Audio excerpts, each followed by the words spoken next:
What is up, hotties? Welcome back to another episode of Stay Hot. I'm Blaiden Kirk, and I'm joined, as always, by my two favorite co-hosts of all time, Matthew Spawnhour and Theo Ash. And we thought it would be a really fun idea to go ahead and talk about some of the current and recently retired players in the NFL. Which of them are surefire Hall of Famers? Which of the ones on the border are probably going to get in? Which ones are going to end up left out? But before we get into it, Matt, Theo, on this beautiful Sunday evening, how are you guys doing? I just got back from Chicago. I liked it a lot. I thought it was a great city. Not that it really needs me to hype it up. I think it's, PR is doing fine in its own right. But yeah, it was huge. Giant Art Deco buildings are sick. It was bigger than I thought. I know that's going to sound stupid because everybody knows Chicago is a massive city. Yeah. But I don't know. I've been to some other cities. You know what it is that the other big cities outside of New York I've been to are like LA and San Francisco. Exactly. Those don't feel big in the same way that these more vertically built places like Chicago or New York do. Yeah. And then on top of that, it's got a really nice train system. So yes. I had a good time. I liked Wrigley. I thought it was a great ballpark worth the hype. A lot of good bars. Riverwalk was sick. I saw the Bean. I said, okay, this is it's a little bit cooler than I thought. It's a big metallic bean. I like it. Nice. Yeah. It's a good congregating spot. It's kind of a fun attraction. It's a fun idea. It's probably a little bit has an outsized cultural impact compared to what it really is. But if you're not that far from it and you just walk over a couple of blocks, like we weren't that far, I was like, all right, I like it. Yeah. I thought it was sweet. I love Chicago. I want to move to Chicago. Like, it's got a lot going for it. I agree. When I was a kid, we took a big trip to Chicago. I was a little kid from Northfield, so I thought Minneapolis was a big city. And then I saw the Chicago skyline, which was like 4 Minneapolises put next to each other. Kind of blew my mind.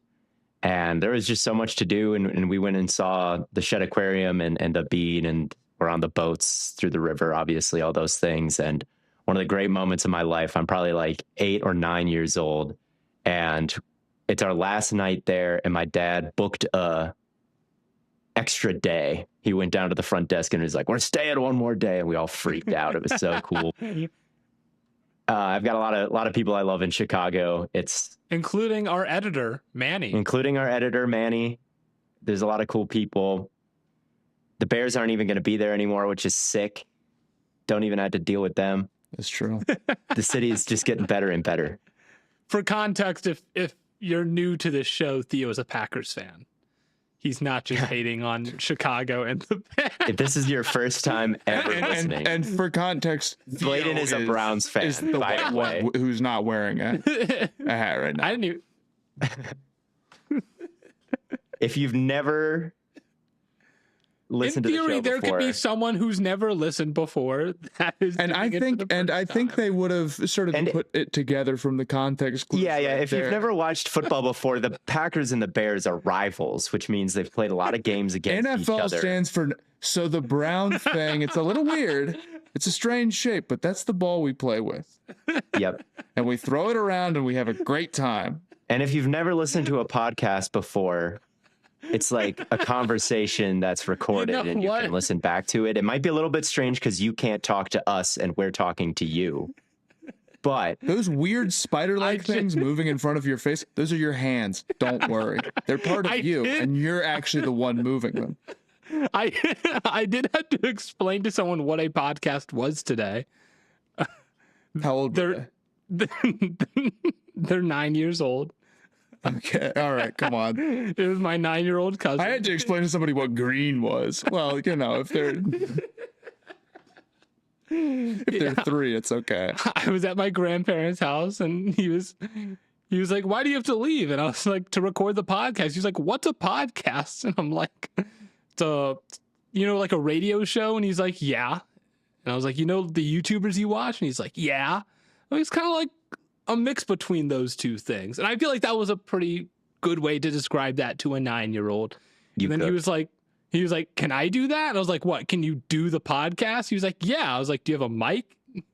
He was like, "I have the microphone for my PlayStation." And you said no. No, you can't.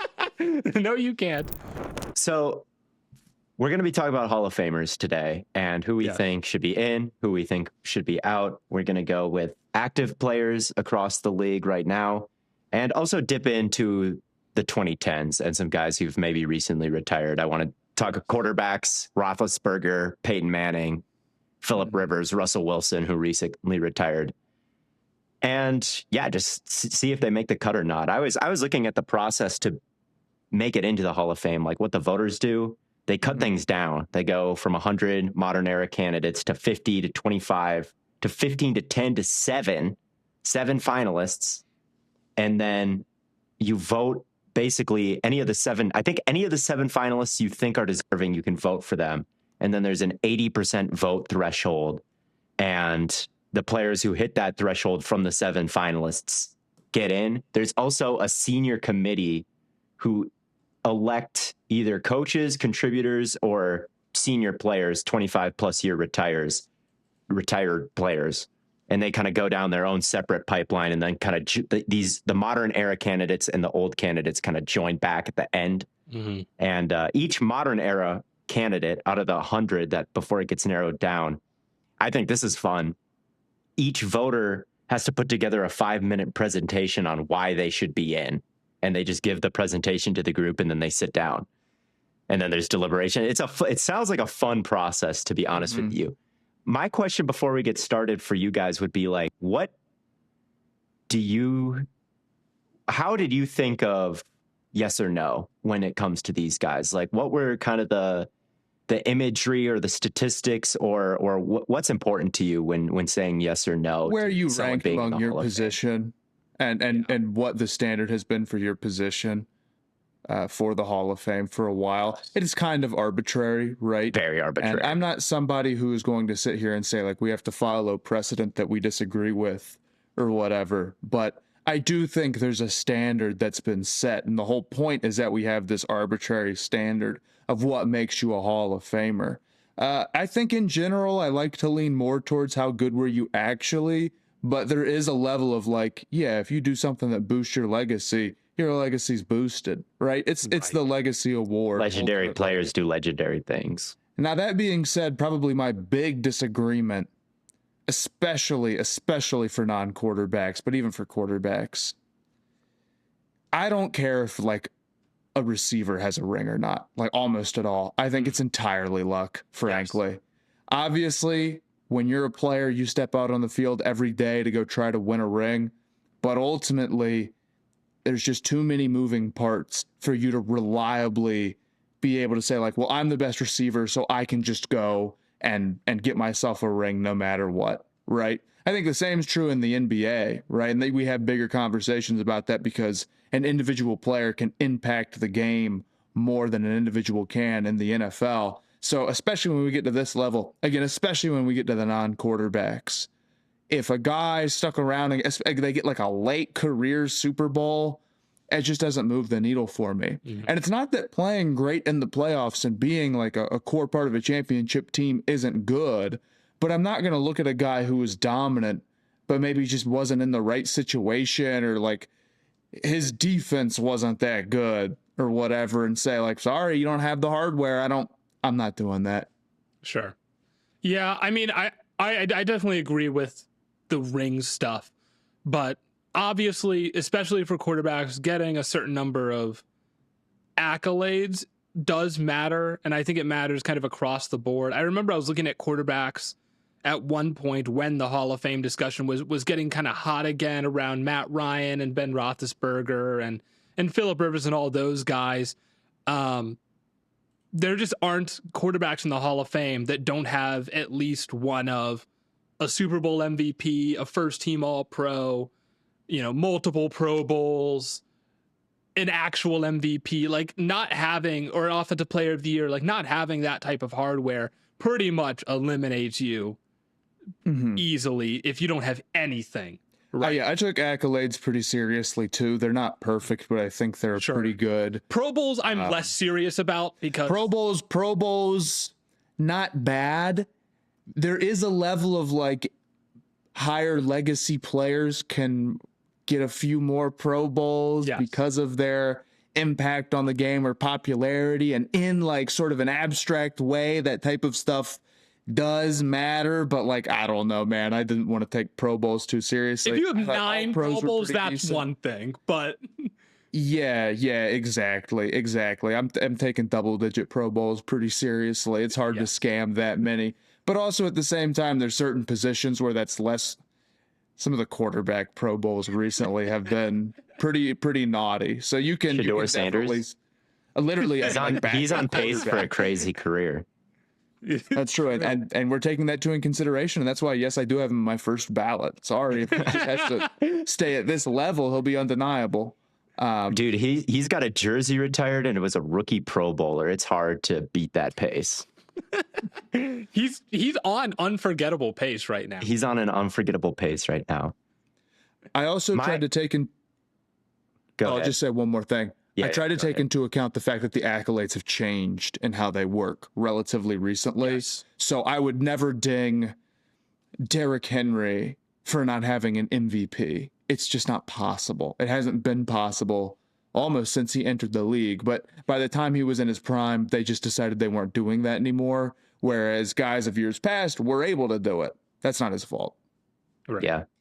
Accolades, there's a lot that you can say, I think, about accolades. Like All Pro, every year they get released. Every year we kind of come out with our own list. Every year there's disagreements. So I think they're good because certain players, it's undeniable. Myles Garrett last year, it's undeniable that he's first team All Pro. So when you get to the upper echelon of players ever, they're going to stack a bunch of first team All Pros because they're just undeniably talented. Everybody can see it. There's no mistakes. But are they perfect? No. I think on Pro Football Reference, it's just AP's All Pro team, which gets a designation. But Pro Football Writers of America has their own All Pro team and things like that. There's different publications, but one kind of holds more weight than the other. Just, I don't know why.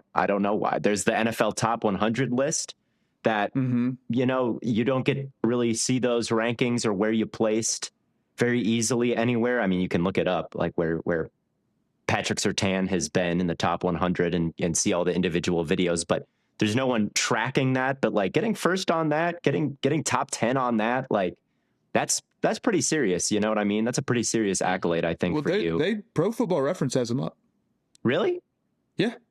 Oh my goodness. I've got him down for a lot of the quarterbacks. Oh, that's beautiful. I didn't even. We can Pro Football Reference has so much great stuff that I don't even. I was looking at the Chargers historical starting lineups, and they've got the week 1 starting lineups, like a page that I didn't even know about every year going back to 1960, and I could see that what the starting left tackle was and defensive line and all that. I didn't know that they had the top 100. All right. I think if I were drafting greatest websites of all time, Pro Football Reference might be up there. Oh, it's up there. It's up there. It's very up there. All right. Let's start with some of these controversial quarterbacks. And let me know if there's anybody that I'm not correct on in this kind of tier of borderline Hall of Famers. We've got Phillip Rivers, Ben Roethlisberger, Eli Manning, Russell Wilson. Is there anybody else that I'm forgetting? Maybe you could throw a Matt Ryan or a Cam Newton. Matt Ryan. Both of those guys would be no's for me. Cam Newton, Stafford, maybe also. I don't know if you would consider Stafford still playing. Stafford's still playing. You want to get into the controversial. You want to get into the controversial, currently retired ones. Yes. Yes. So, okay. Let's see. Well, let's say of those 4 then, of Wilson, Roethlisberger, Manning, and Rivers. Who do you think are yeses? Matt, I'll start with you, Matt. Who do you think are yeses and who do you think are no's? Big Ben and Wilson are going to get in. Rivers won't. And Eli. I think Eli might, but he really shouldn't. I agree with Matt completely. Roethlisberger, to me, has sort of bad PR right now because his career ended so poorly, right? And so I feel like that's what people's fresh memory of him is. But there's some truth to that, and the same is true with Wilson. yes, Whereas Phillip Rivers now almost has the reversed true, because he came back, but it was such like a bizarre scenario that no one could blame him for looking like that. And it was actually all like positive and love for him, because you could still see him like see things at the line or whatever. And if he played terribly and couldn't throw, it's like he's 44 and is basically coming off the street to play. So who cares? Yeah, I agree. I think the memories of some of these guys can be a little negative just after they retire. And honestly, for me, it was a case too. But I had Big Ben and Wilson and Rivers out. Eli out. I would sub Big Ben for Phillip Rivers, I think. Yeah, we know you would, Theo, but that's because you are Phillip Rivers' biggest supporter right now. Well, I think Phillip Rivers had a great career. I mean, I think Phillip Rivers had a better career than Big Ben did. If we're gonna be ignoring the rings and the situation, and or maybe taking those things into account, the situation, I think that Phillip Rivers is placed ahead of Big Ben kind of statistically, and that's why I would go with Phillip Rivers. Really, I think overall his career is a bit more robust, and sure, the playoff success isn't there, but like the Spanos family and San Diego is very, very different than Pittsburgh, and he didn't get in Antonio Brown and Le'Veon Bell and he got great DeCastro. players. He got great first team All Pro players. Maybe in the 2000s, but not so much in the 2010s. Look, Phillip Rivers, the guys that we're talking about today, what they really are is dudes who are great, but we're never really in the best in the world conversation. Not really. Maybe there's some level of retroactive. I think Wilson got all the way up to 2 on the top 100 or whatever. Mm-hmm. So maybe you could argue he was, but regardless, I have him in. But with Rivers, look, there was a time when the team around him was really strong, and he led some really great passing offenses. There's like a 3-year stretch between like 06 and 08. Or is it 08 and 10 it's probably 08 and 10 I'm thinking of, where they were really cooking, and they had LT, but LT wasn't even himself towards the end of that. They had Antonio Gates, they had like Vincent Jackson, and they were pretty cash. They didn't really end up doing anything with it in the playoffs, but I don't know if you can really blame all of that on Phillip Rivers. They, of course, famously had the year where they were first in offense and first in defense and 32nd special teams and missed the playoffs entirely, right? It's like classic Chargers shenanigans. Yeah. And Rivers does deserve some grace for a lack of playoff production. Certainly there were times where, the Steelers were good and maybe the passing offense wasn't quite what Rivers had out in the Chargers, but there's just more to a team than that.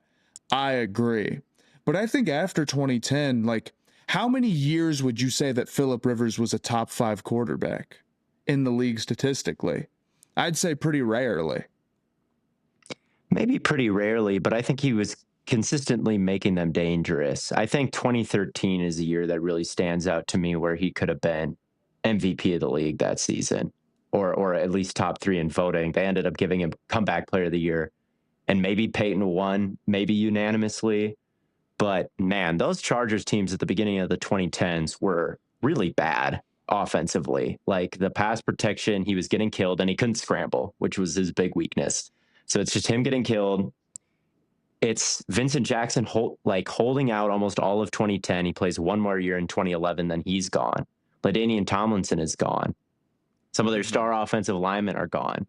It's Ryan Matthews who's always banged up and fumbling. Like you said, there's always like weird kicker issues or just general special team issues that make them lose games. And yet still, like, again, especially in 2013, they are an elite passing attack. And to me, that's real Rivers elevation. And I think Rivers elevating an offense with like perfectly placed passes and pocket presence and kind of getting whoever. Keenan Allen ended up being a great player, of course, but like when he first started, he was a 3rd-round rookie that immediately steps into the league and has 1,000 yards and is super impactful, right? Like, I think to some extent, Rivers kind of just always made the most of what he had, and he never had, you know, or at least throughout the 2010s, Gates was really old. He didn't have Antonio Brown or Julio Jones or beast mode or anything like that from some of these other candidates. You know what I mean? So I think with him, I mean, he was super durable, super consistent, and I could see voting no on all of them, but Rivers to me has more of a case as an elevator than Big Ben does, because Big Ben has. I just feel like that's entirely based off the fact that he was on a bad team. I think you're over adjusting. Well, he was on a bad team, but like, I mean, there's a 3-year stretch that he leads the league in yards per attempt and adjusted yards per attempt. There's a year where he leads the league in passer rating. There's a year where he leads the league in completion percentage. He's a very efficient quarterback. He's a very like analytics like it. Like he above Big Ben even, I think, when you look at like career passer rating and that kind of thing. So I could say on the, if you want to say no on Rivers, I think you have to say no on Big Ben, because what is Big Ben wasn't ever like a Rodgers level or Mahomes level or really elite. Neither was Phillip Rivers. No, well, and I think when I think of Big Ben, you know, you mentioned, you know, Rivers got hit a ton because he wasn't very mobile. He couldn't really. Big Ben was like the king of being the big, strong, throw people off of you. Like he was able to mitigate pressure in a way that Rivers wasn't able to. And I think you have to account for that as well with Ben. I do think Ben got a lot of top 5 talk.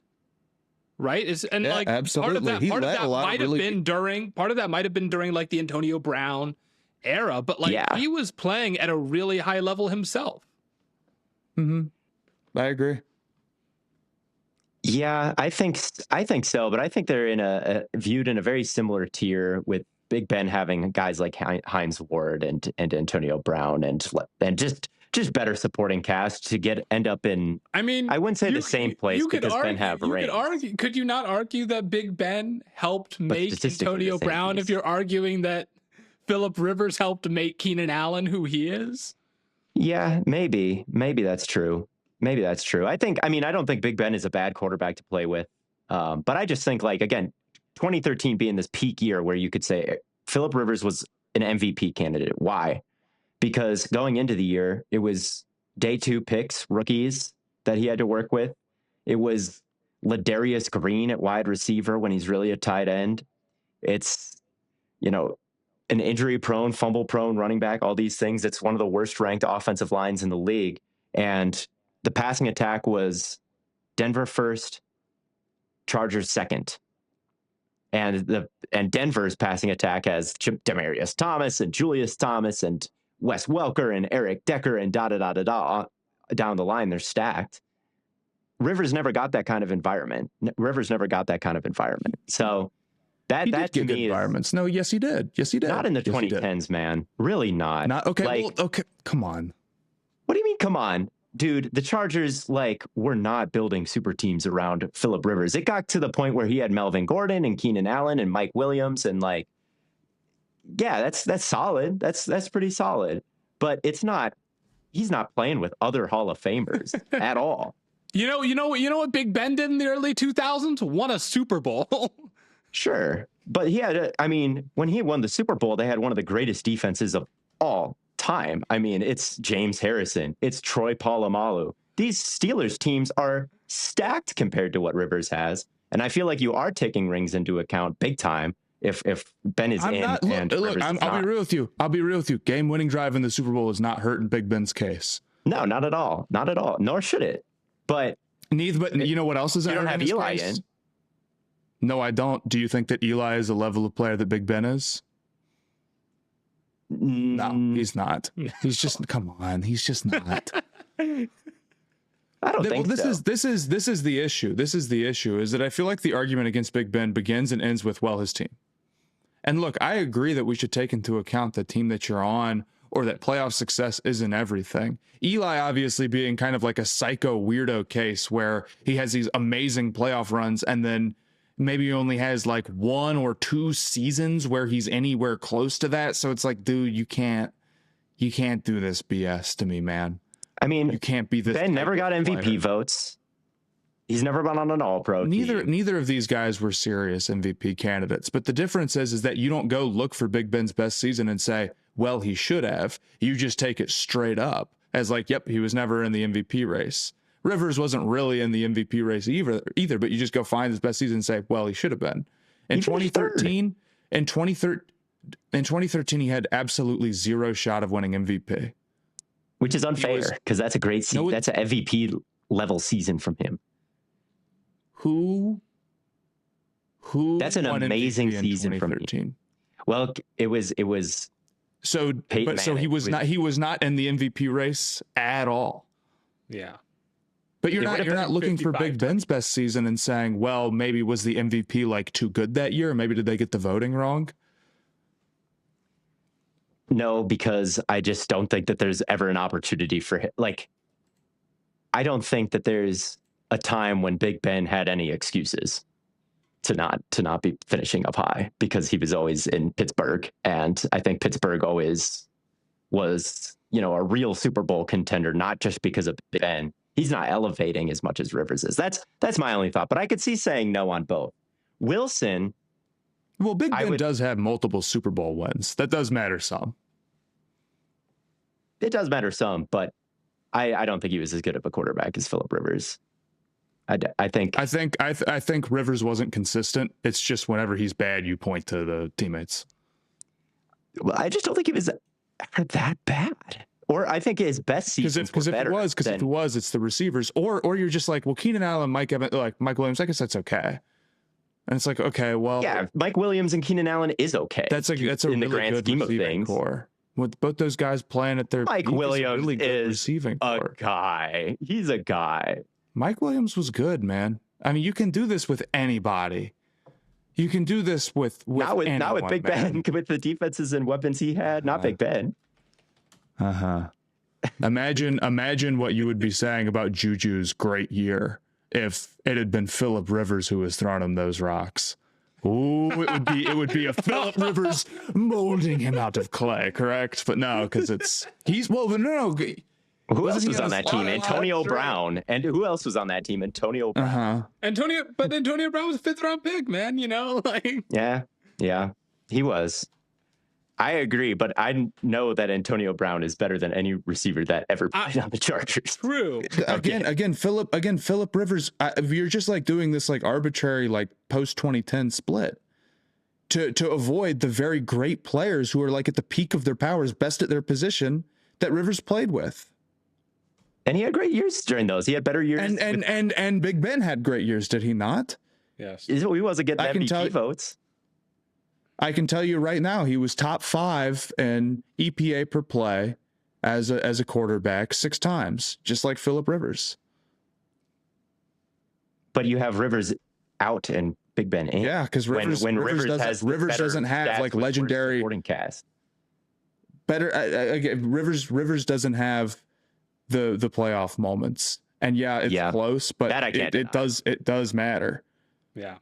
Because the issue is like, look, when Big Ben, especially since Big Ben kind of got put in a bad spot, like he made a really good throw in 2009 from his own end zone that got taken off the board because of holding. And then he got put in a bad spot where he was coming from behind. Granted, like his team goes and makes a great play to put him up, but then he pulls off a game-winning drive. Like, that just can't count for nothing in the Hall of Fame. I'm sorry.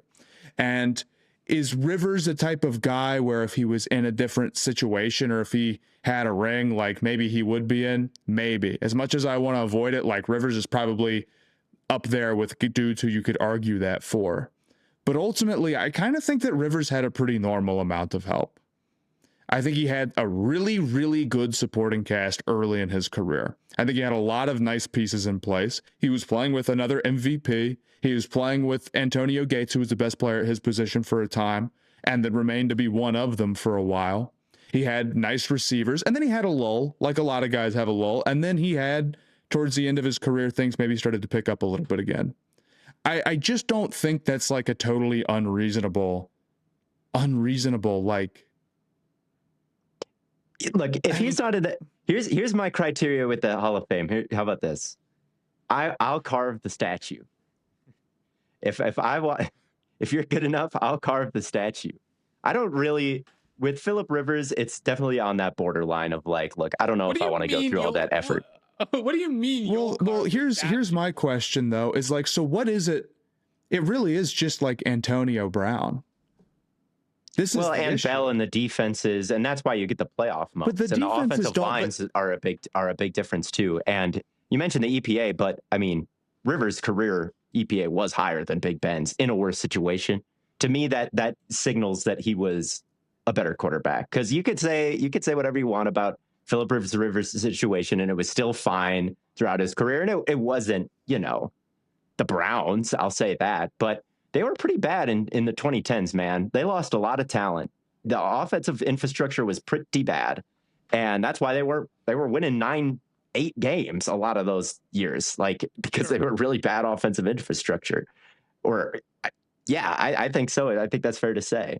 And yet Rivers's efficiency was higher. I think accolades a little bit better. Not anything crazy, but I think for me, I'm putting Rivers in before Big Ben. But I could see as I'm cutting off both below Russ, because Russ, to me, is a little bit more threatening than either of them when you think about the mobility and you think about some of the high-end plays he was able to make with the scrambling, and he was legitimately considered.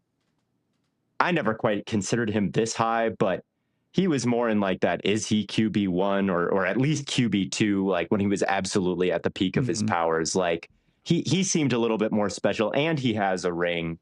But I don't know. Yeah, I could keep saying no on all of these guys. I really could. They're not going to say no on quarterbacks like this. They're not going to. They're not going to. Eli Manning legitimately is like he's been a finalist very, very early. It's one of the wildest Hall of Fame. I get it, and really he was great in those runs. But like, man, you got to be a more consistent great player than that for the Hall of Fame. I'm sorry. Yeah, like there's a limit to how much the playoff stuff. Even though those are some of the most important games that you can play, obviously, right. and truly he was a baller, and they come with great moments. But I think it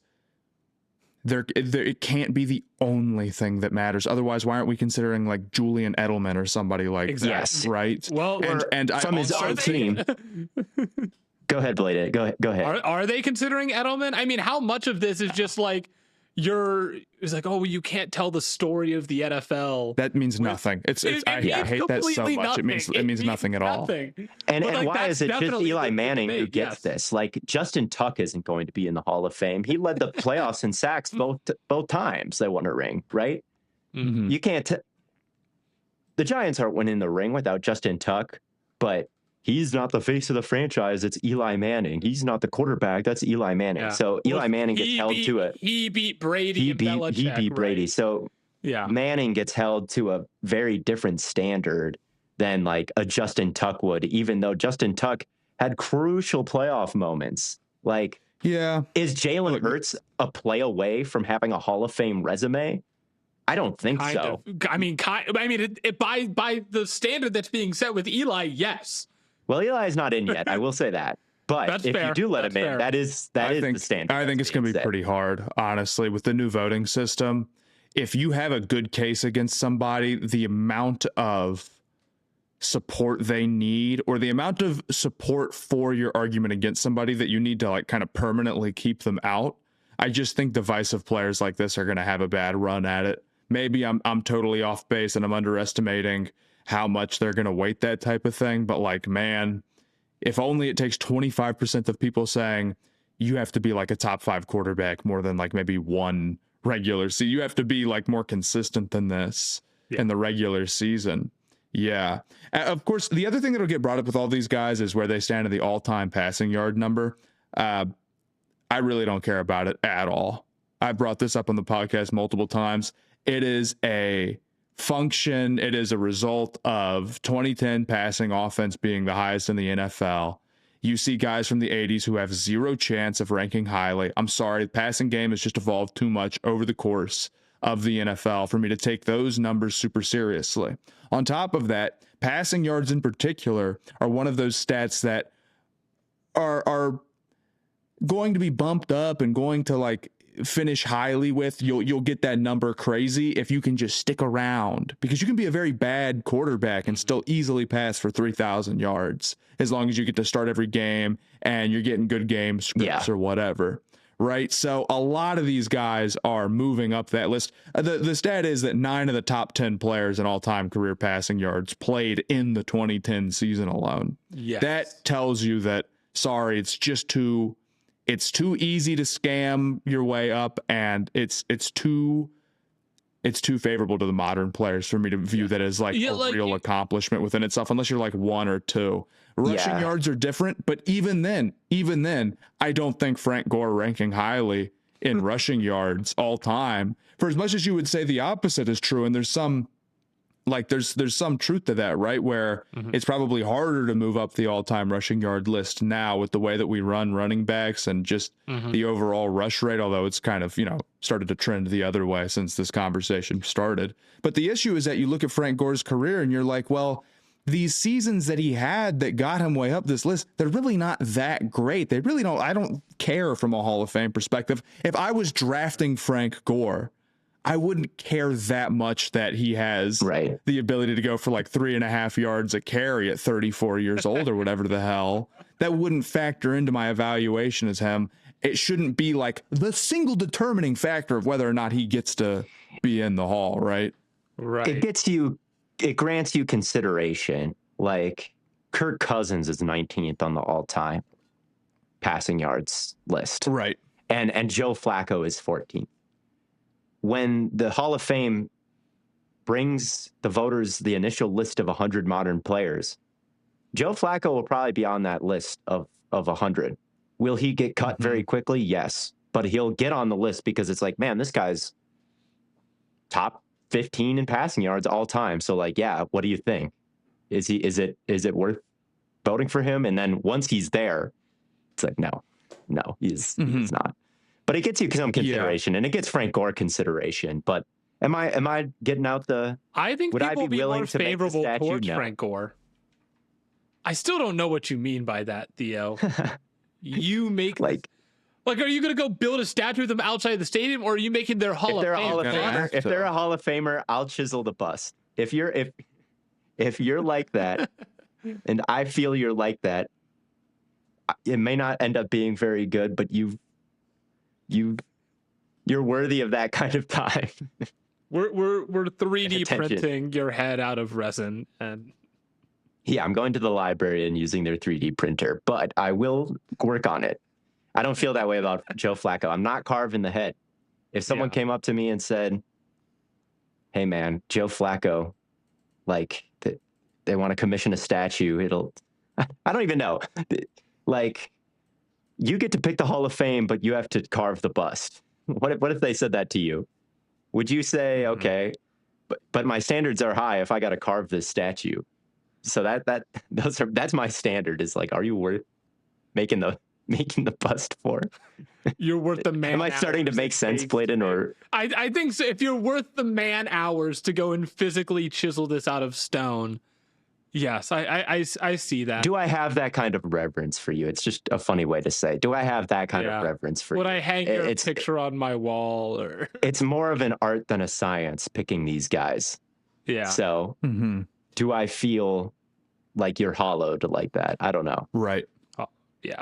With Russ, I kind of sort of do. With Rivers and Ben and Eli, I'm like, I don't know if you were as good as Russell Wilson. I would be at the peak fine his with none of powers. them getting in. I do think the Super Bowls do something for Ben, but maybe that goes against what I'll judge guys by otherwise. And I just think you're kind of overweighting Ben's help and underweighting Rivers' help. And just being maybe I like, say no Rivers. Maybe I say no Rivers. To say Rivers is in and Ben is out, like that might be a little bit harsh on Ben. But I don't think Ben is a Hall of Famer, so maybe I should just go Rivers. Because with quarterbacks, I mean, we can list a bunch of quarterbacks that are better than both of those guys. Like right now, we could say, like, since they've played, we could say Rodgers and Brady and Breeze, who just got in this year, and Allen and Lamar and Mahomes. Like, it's a lot of guys before you start to get into Ben Roethlisberger if you're ranking players from like since 2000, quarterbacks since 2000 or whatever. Right. Are we giving running backs that same grace, or wide receivers? No, quarterbacks are weighted heavily, and I would be for a shift towards, maybe weighting it a little bit less favorably for quarterbacks. Not entirely, not all the way. I get it. And again, they just have better legacies, and you want the best legacies to be in there on some level. But like a non-quarterback Eli Manning would probably never, ever, ever happen. Right. Yeah, a non-quarterback Eli Manning is like Dante Hightower making the Hall of Fame, and he's not going to make the Hall of Fame. Or David saying you got to at least say it about somebody who gets like sacks or yards in some other way, right? Like, yeah, don't say it about an off-ball linebacker. That Eli did.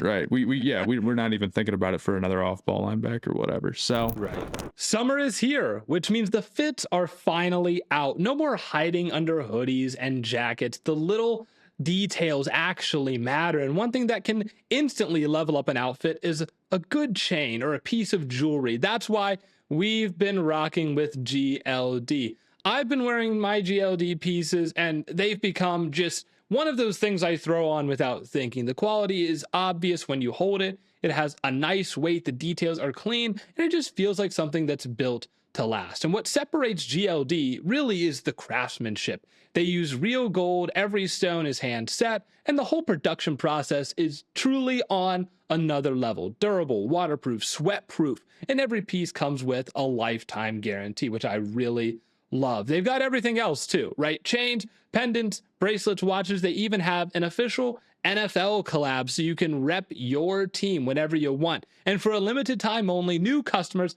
are getting an insane deal. Use code STAYHOT to get 40% off at GLD.com. That's 40% off with the code STAYHOT at GLD.com. After you purchase, they'll ask where you heard about them. So please support your boys over here at Stay Hot and tell them that we sent you. And speaking of upgrading the way that you show up, another thing that I've been focusing on lately is just simplifying the everyday stuff, having pieces that fit you right, feel good, and don't require a ton of thought. You want stuff that works every single day, and that's why I want to talk about our good friends over at Quince. Summer always changes how I get dressed. I'm looking for stuff that's lighter, more comfortable, easy to throw on, but still looks like I put some effort in. And that's why I keep coming back to Quince. They focus on high quality essentials that feel premium without the crazy markup. Their European linen shirts and pants start at just $34, and they're perfect for warmer weather. They're breathable, comfortable, and still look polished. Their tees are soft, they're lightweight,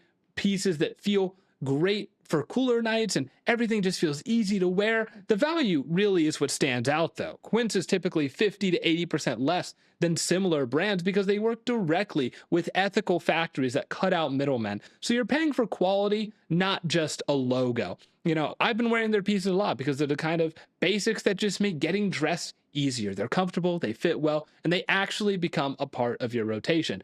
Elevate your summer wardrobe. Go to quince.com/stayhot for free shipping on your order and 365-day returns, now available in Canada as well. That's QUINCE.com/stayhot for free shipping and 365-day returns. Again, that is quince.com/stayhot. So we've talked about some of the quarterbacks that have retired recently that are on the fringe. Who are some of your locks, though, that are going to make the Hall of Fame?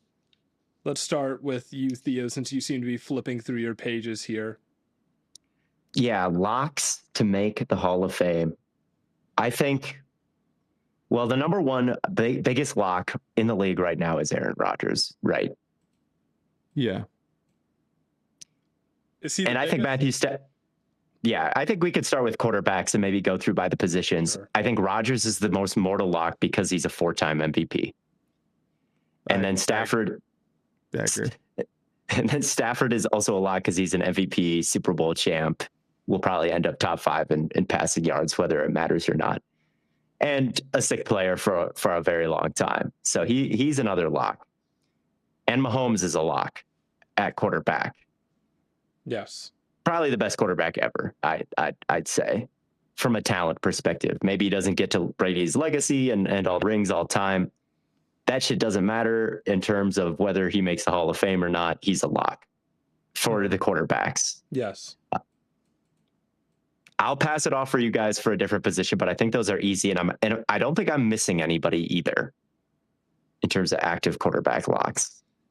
I mean, as in they retired today and they make the Hall. They retired today. They're guaranteed to make the Hall. Mahomes, Rodgers, Stafford. Probably not. Lamar and Allen are pretty dang close right now, though. Yes. In fact, Lamar they might be locked too. Lamar might be a lock right now. Yeah, I think both those guys are going to make the Hall of Fame pretty easily. The level to which they've been in the 2020s is unmatched by anybody who isn't also a surefire Hall of Famer. You know what I mean? Like the standard of they're considered within the top tier, or however you want to put like them versus Mahomes or whatnot in the tier system, but you know what I mean? Being in that top tier year in and year out over and over, the recognition they get from the players, they've been top 5 quarterbacks the entire decade. And it's just about how long do you have to play at this level before you become a Hall of Famer? Or if they were to have like an instantaneous fall off, would that change how you weight things, right? Because maybe if like Lamar were to fall apart or have some horrible injury or something, you could sit back and say, well, I don't know, would you rather have him or like one of the pretty good guys from the 10s, one of the really good guys from the 10s who never reached that peak, but you get him for like, I don't know, maybe 5, 6 extra seasons or whatever. Okay, fair enough, right? But the reality is the way that these guys are peaking, even though they don't have rings, is incredibly special, and it's not matched by any of the like questionable guys that we just talked about. Yeah, if those two retired today, it's a lock that I vote for them because they are arguably 2 of the 3 best football players I've ever seen. Like, it's a lock that I vote for him, and I hope ball-knowing voters would feel compelled to feel the same way.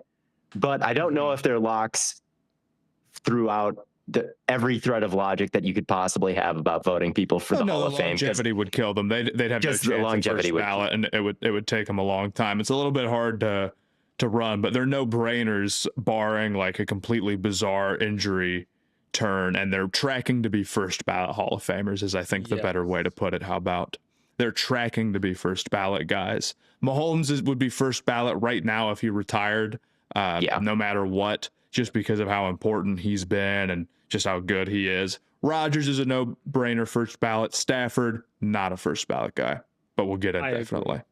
I agree. Stafford,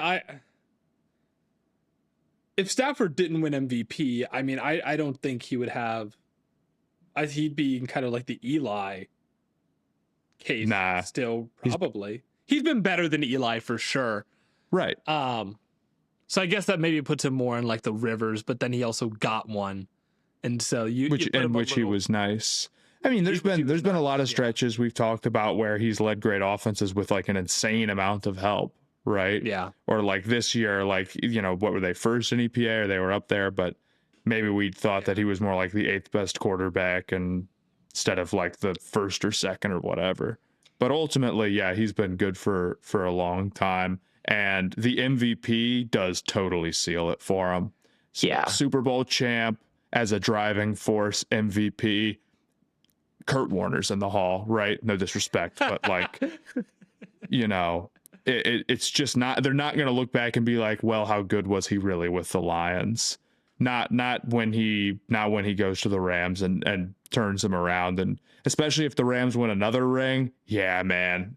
Even with Garrett, the defense could be as crazy as you want. And Aaron Donald's been wild. He's had a really good, you know, he's been in a really good position. But the issue is that he was somebody very specifically who was hated on because he was not in a good position and then got traded and was in this great spot. Now you can't turn around and say like, well, he had too much help. I mean, you can in a year-to-year basis, and sometimes you're right. But in terms of his like overall Hall of Fame resume, that definitely does feel a little BS. But maybe I should take that into account more with the Ben versus Rivers stuff. He also gets a kingmaker narrative, the one that kind of tried to bake with Rivers. Like, look at Calvin, he leads the league in receiving yards.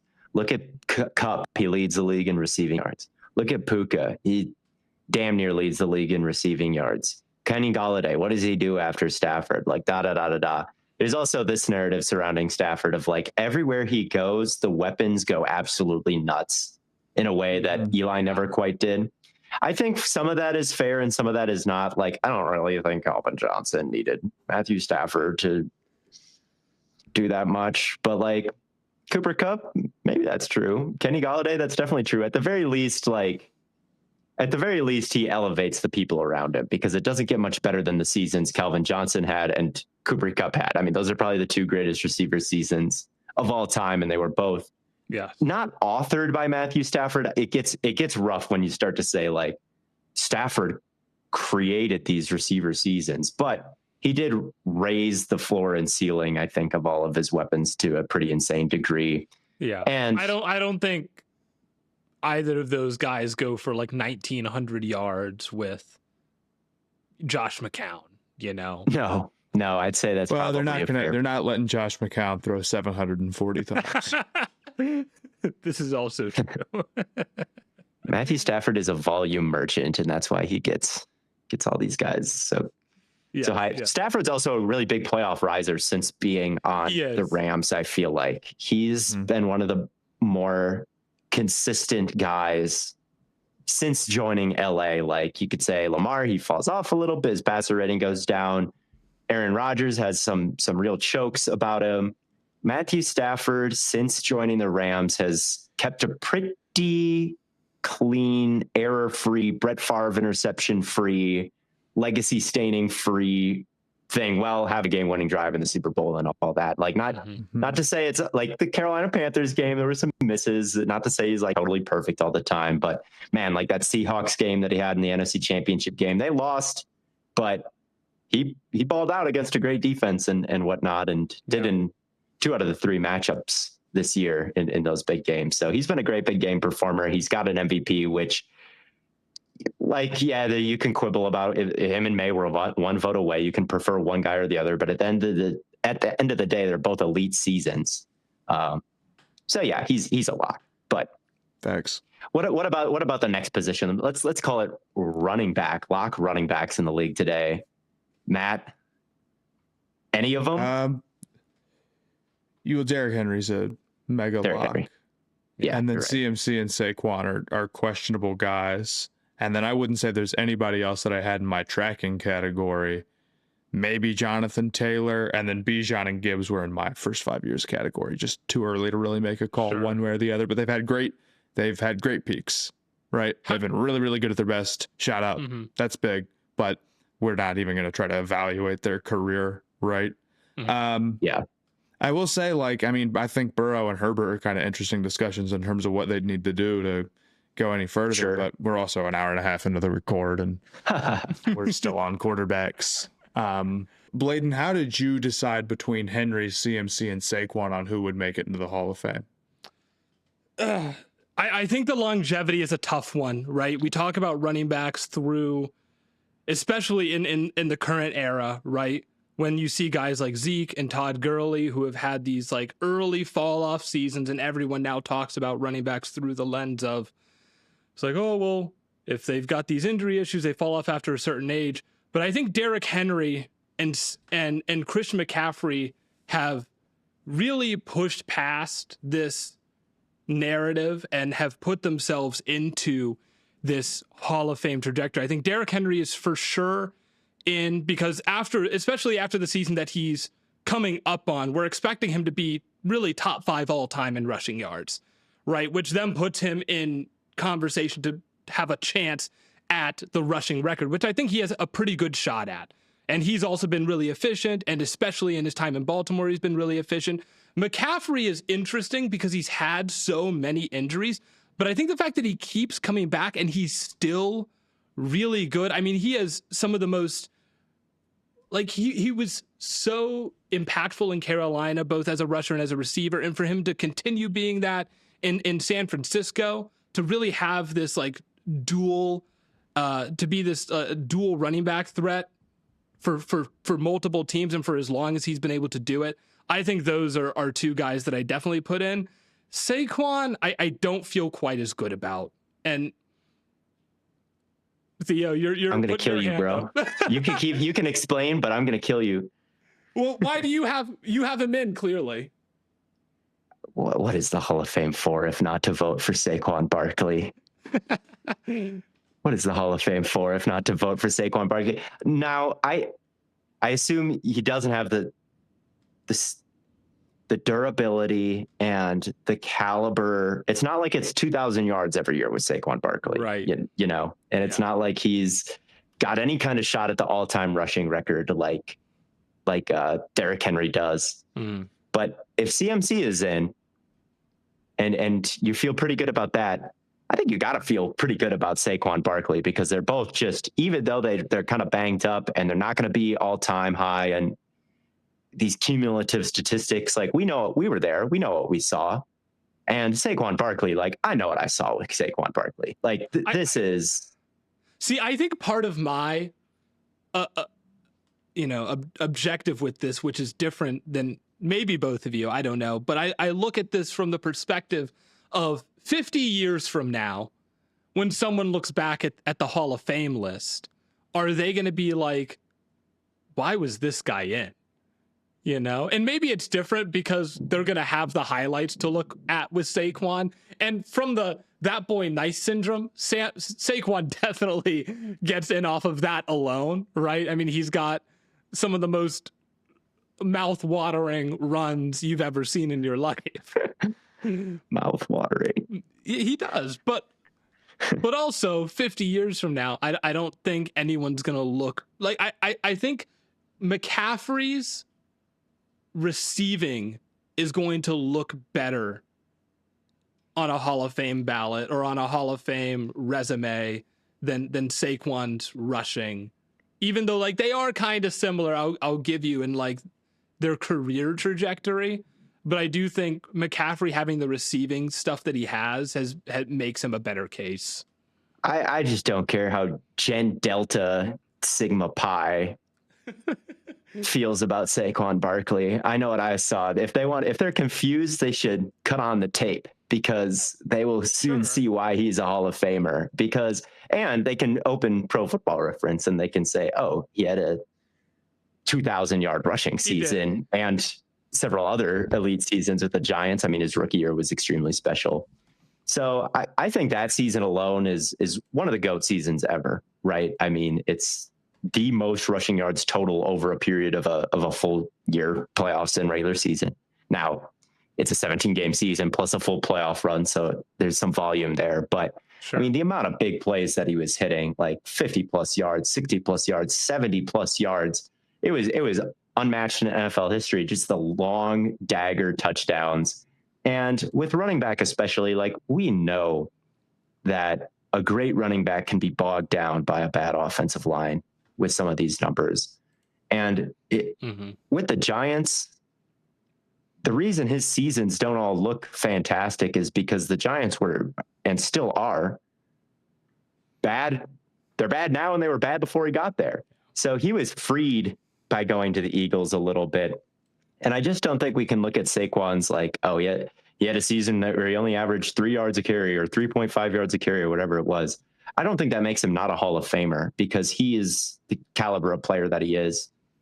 He's, as of now, the reigning number one player on the top 100. Like, peers voted him best in the league. That's never happened to McCaffrey or Derrick Henry. So I just think he has the highest peak of those three, basically. And I think in some ways he's the most skilled of those three. And when we're looking at, like, when Saquon Barkley comes down the ballot, I think it's going to be pretty easy to say, yeah, he's worth a vote. This is one of the best football players to ever live. I disagree that Saquon has the highest peak. Derrick Henry went 1,500 yards, 16 touchdowns in 19, and 2,000 yards, 17 touchdowns in 2020. Single year, I think I would still give it to Saquon, but obviously he didn't follow that up or have the season before that like Derrick Henry did when he was kind of going year after year with the Titans, or even now on the Ravens. Yeah, like he's got 1,900, 1,500. But single year, I don't know. They won the Super Bowl. He had a lot of yards. They did. He was integral to their Super Bowl run, so I'll give you that. But I don't know.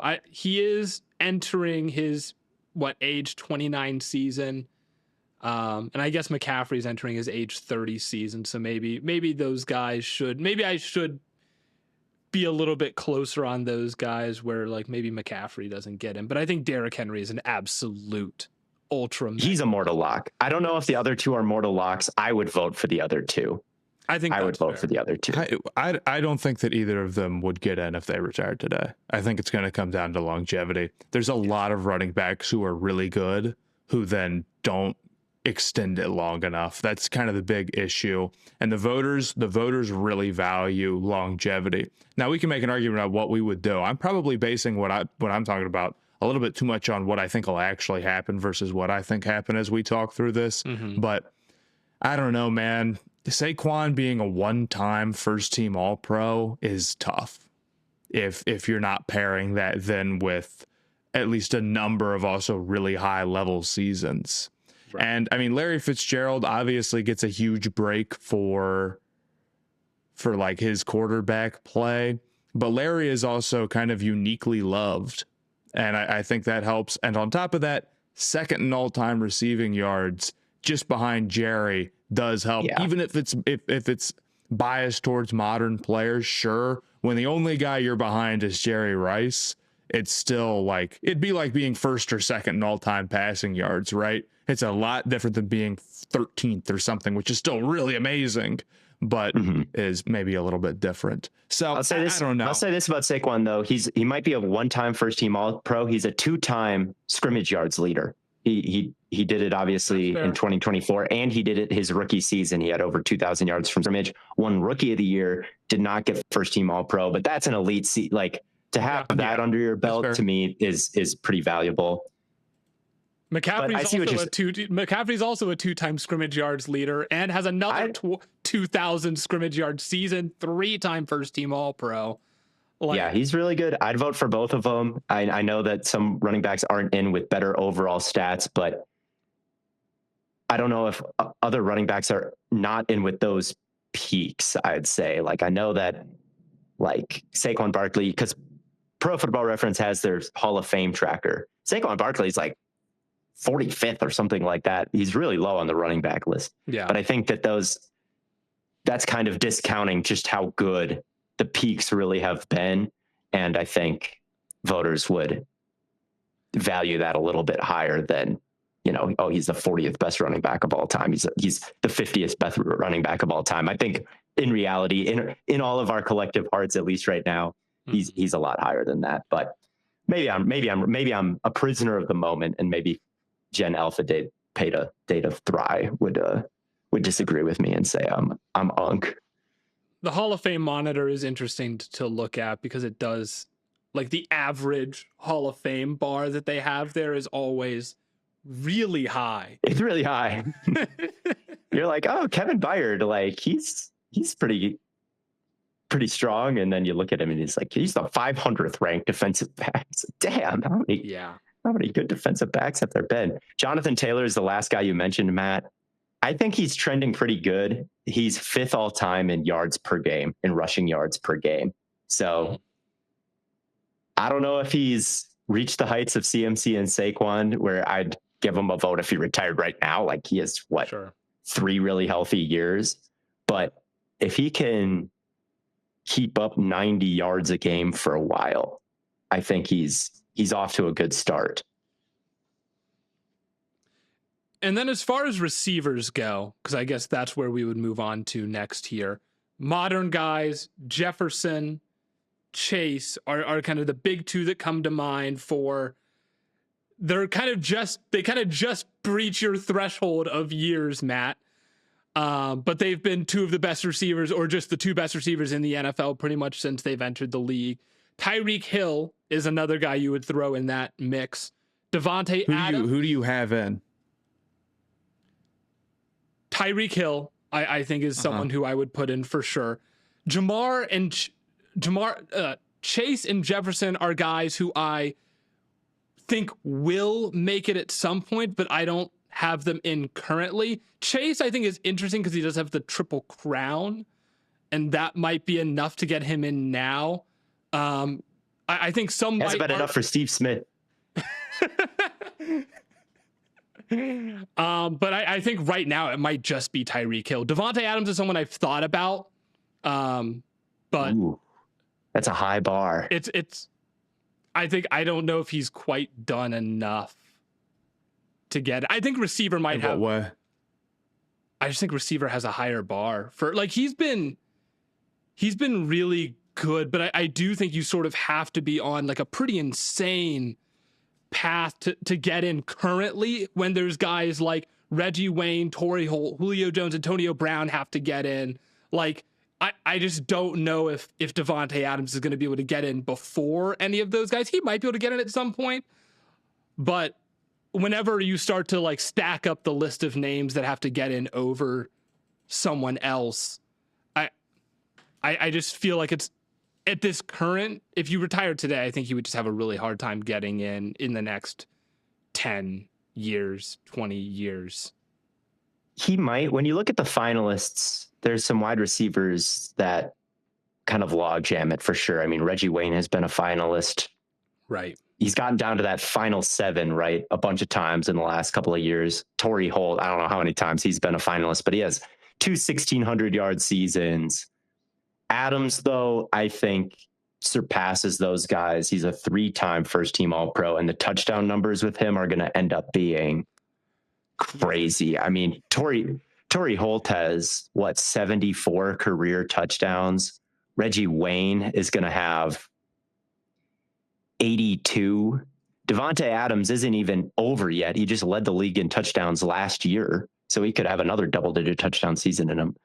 He's got 117 plus the 3 first-team All-Pros. He's going to end up really high on the all-time touchdowns list. I think he's a lock, honestly. I think he's a lock if he retired today. I think he's a lock. Maybe not a first ballot lock, but he's getting in. He's getting in. I think he might even leapfrog some of the guys you mentioned. Not Julio.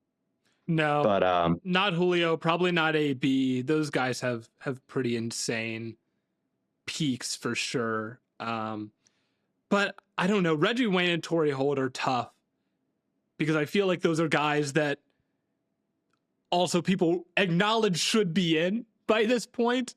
And so at what point do they just leapfrog some guys who might even have better statistics than them? Maybe never. Maybe people get bored of arguing and just say, like, well, this guy had a bunch of shots where he was really close, and now JJ Watt's down the pipe, and now Tom Brady is down the pipe, and now Devontae Adams, here he is, and these guys still aren't in. Like, maybe their time is kind of passed for serious consideration. And I don't know if they're just going to stick around and overcome eventually, or if they'll stick around and then kind of fall out of favor with the voters. It's kind of tough to know how that'll go. But Devontae Adams, I mean, he's been elite for a long time now. Yeah. And I just think the cumulative statistics, the accolades, the teams that he's been a part of are going to get him in the Hall. I think they're going to get him in the Hall. He definitely got a better case today than if, like, Jamar Chase retired right now. Like, they'd put in Adams first. Sure. The last name I'll throw out that I don't think is going to get in, but I think it would have been an interesting conversation last year, is Mike Evans. Had he kept his 1,000-yard streak going for X number of years, I think we would have started to get into that conversation of, he probably was already in that conversation for some people of getting him into the Hall. But I don't think he's never really had the super high highs. And so I think without a ton of longevity and consistency, like maybe he does like recover and kind of turn things around, but I don't see him continuing on the trend that he was. Like, he would need a Larry Fitzgerald type of career, I think, to really get in at this point. And I don't know if he quite has that in him. But yeah, I think it's interesting with Evans. The streak is cool, but honestly, it's probably just more about his longevity overall rather than the fact that he got to like 1,003 yards instead of 997. It's like so I think the voters weight longevity with this position incredibly highly. There's a bunch of guys who have gotten in. This is before they made the voting tougher too. But there's a bunch of guys who have gotten in, like Isaac Bruce retired at number 2 in receiving yards. He was a one-time second team. I don't think he had a first team All-Pro to his name, but he ranked highly there. Andre Reed is somebody else like that. Tim Brown is like that as well. So you can see guys who are kind of like Evans get it done, but he's got to have a strong finish. There's a time where I thought like, yeah, they'll give it to him. But my thought is, nah, he might have to finish a little bit higher up. He's higher in touchdowns than he is in receiving yards, and how that'll be weighted will be interesting for sure. But I think he's got to have some a strong close. Or really, like, if we're being honest, he didn't even need to be that good. He's just got to stick around and get that number up, right? Yeah. Because you can look even at Steve Smith, right? It's like he does have this peak, and he's like, what, 8th all time in receiving yards or something like that. And he's had to wait an awful long time. So to me, Evans is going to have to beat even that, because he certainly didn't have Steve Smith's peak. No. I think Adams would be in, but it really wouldn't be good for him to retire right now. It really would be better if he pushed the receiving yard number up and the longevity up. But it's super helpful that he's somebody who is definitely considered the best receiver in the world for an extended period of time. 3 first-team All-Pros is strong in that sense, and the touchdown number really could get pretty dang high. Plus, he could be an important part of a Super Bowl team, which will be important. And then Tyreek, just too good. The longevity might end up being bad, but I just think his peak is hard to deny. It's like not a 1-to-1, so don't get offended by this, but like Calvin Johnson was a first ballot Hall of Famer, right? And he didn't play that long. Yeah. I don't think Hill is quite Calvin Johnson, but he's pretty dang good. And he also played for a very important Chiefs team. He's going to get in. Those are the 3 that I'd have. I think Hopkins is probably the biggest toss-up in this category. I think he's definitely after Adams, and he's not going to have the longevity. But at his peak, he was pretty dang good too. And for a long time, he was neck and neck with Adams. And I feel like just overall Hall of Fame electability. And then you have a bunch of guys. Jefferson and Chase, again, we'll use them on. They're tracking to be first ballot guys. Yes. But if they retired today, it's a funky conversation we don't even need to have. They're tracking to be first ballot. And then you have a bunch of dudes where it's like CD, Amon-Ra, AJ Brown, who are like kind of in the mix, but they would have to have really good back halves, I feel like, here. CD is still pretty young, so maybe you think he can recover. Amon-Ra has been interesting. He's been very consistent, but he's sort of not rated like that. But if he keeps doing his thing, and you could see him do his thing for a long time, right? Totally possible. AJ Brown, kind of a bummer. Like, he's great. He's been impactful. He's been a part of a Super Bowl team. I do think he's gotten a bad break on like the offenses that he's in terms of like statistically really standing out and getting the accolades and the recognition. If we're talking about what we think will happen, Titans to Eagles run heavy offense, like just not what you want in terms of building your Hall of Fame case, even though those teams have been good and you want a Super Bowl, which that helps a lot in its own right. But you know what I mean? I'd fight for AJ Brown. I'd fight for AJ Brown. And then JSN Puka too young. I would say no on D-Hop. Now that it's about at the end, I think DeAndre Hopkins has some key things. He has over 10,000 receiving yards. In fact, he's at 13,000. He has 3 first-team All-Pros, but some of these first-team All-Pros with him are like really weak. Like he has a first-team All-Pro season where he has 1,165 yards and 7 touchdowns. Like on 150 targets. Yes, that one does stand out as like a not very statistically impressive first-team All-Pro. And even 2018 and 2017, like 1,300, 1,500, like these are good seasons, and he was a good player. But like, I mean, it's rough for AJ Brown, who had 1,400 yards twice in a row when he first got to Philly, like not to have a first-team All-Pro and to be at second team when D-Hop has these. I'm not convinced that D-Hop was actually a better player at his peak than like AJ Brown or Stephon Diggs, who I would throw in there. And Diggs I would isn't probably gonna get it, man. He's Diggs isn't gonna get it, but I'd fight for Diggs come too. on. Theo's going to be the guy that's backing up the Hall of Fame for actually putting out the Hall of Fame nominees, because I'm getting shot down, but if I don't know who gets to choose the 5-minute presentations, but if I got to pick who I'm fighting for that I know might not make the final 7, I'm taking AJ Brown and I'm taking Stephon Diggs, because those guys have really good high-end seasons. They're just some of the best I've ever seen. They're just some of the best I've ever seen. Sure. Diggs, he doesn't have a triple crown, but he did lead in receptions and yards one season. And I think in Minnesota, he was a Hall of Fame caliber player who just does not have Hall of Fame caliber stats. And once he showed up in Buffalo, it's 1,500, 1,200, 1,400, 1,100. I feel like that's a Hall of Fame peak right there, I'd say.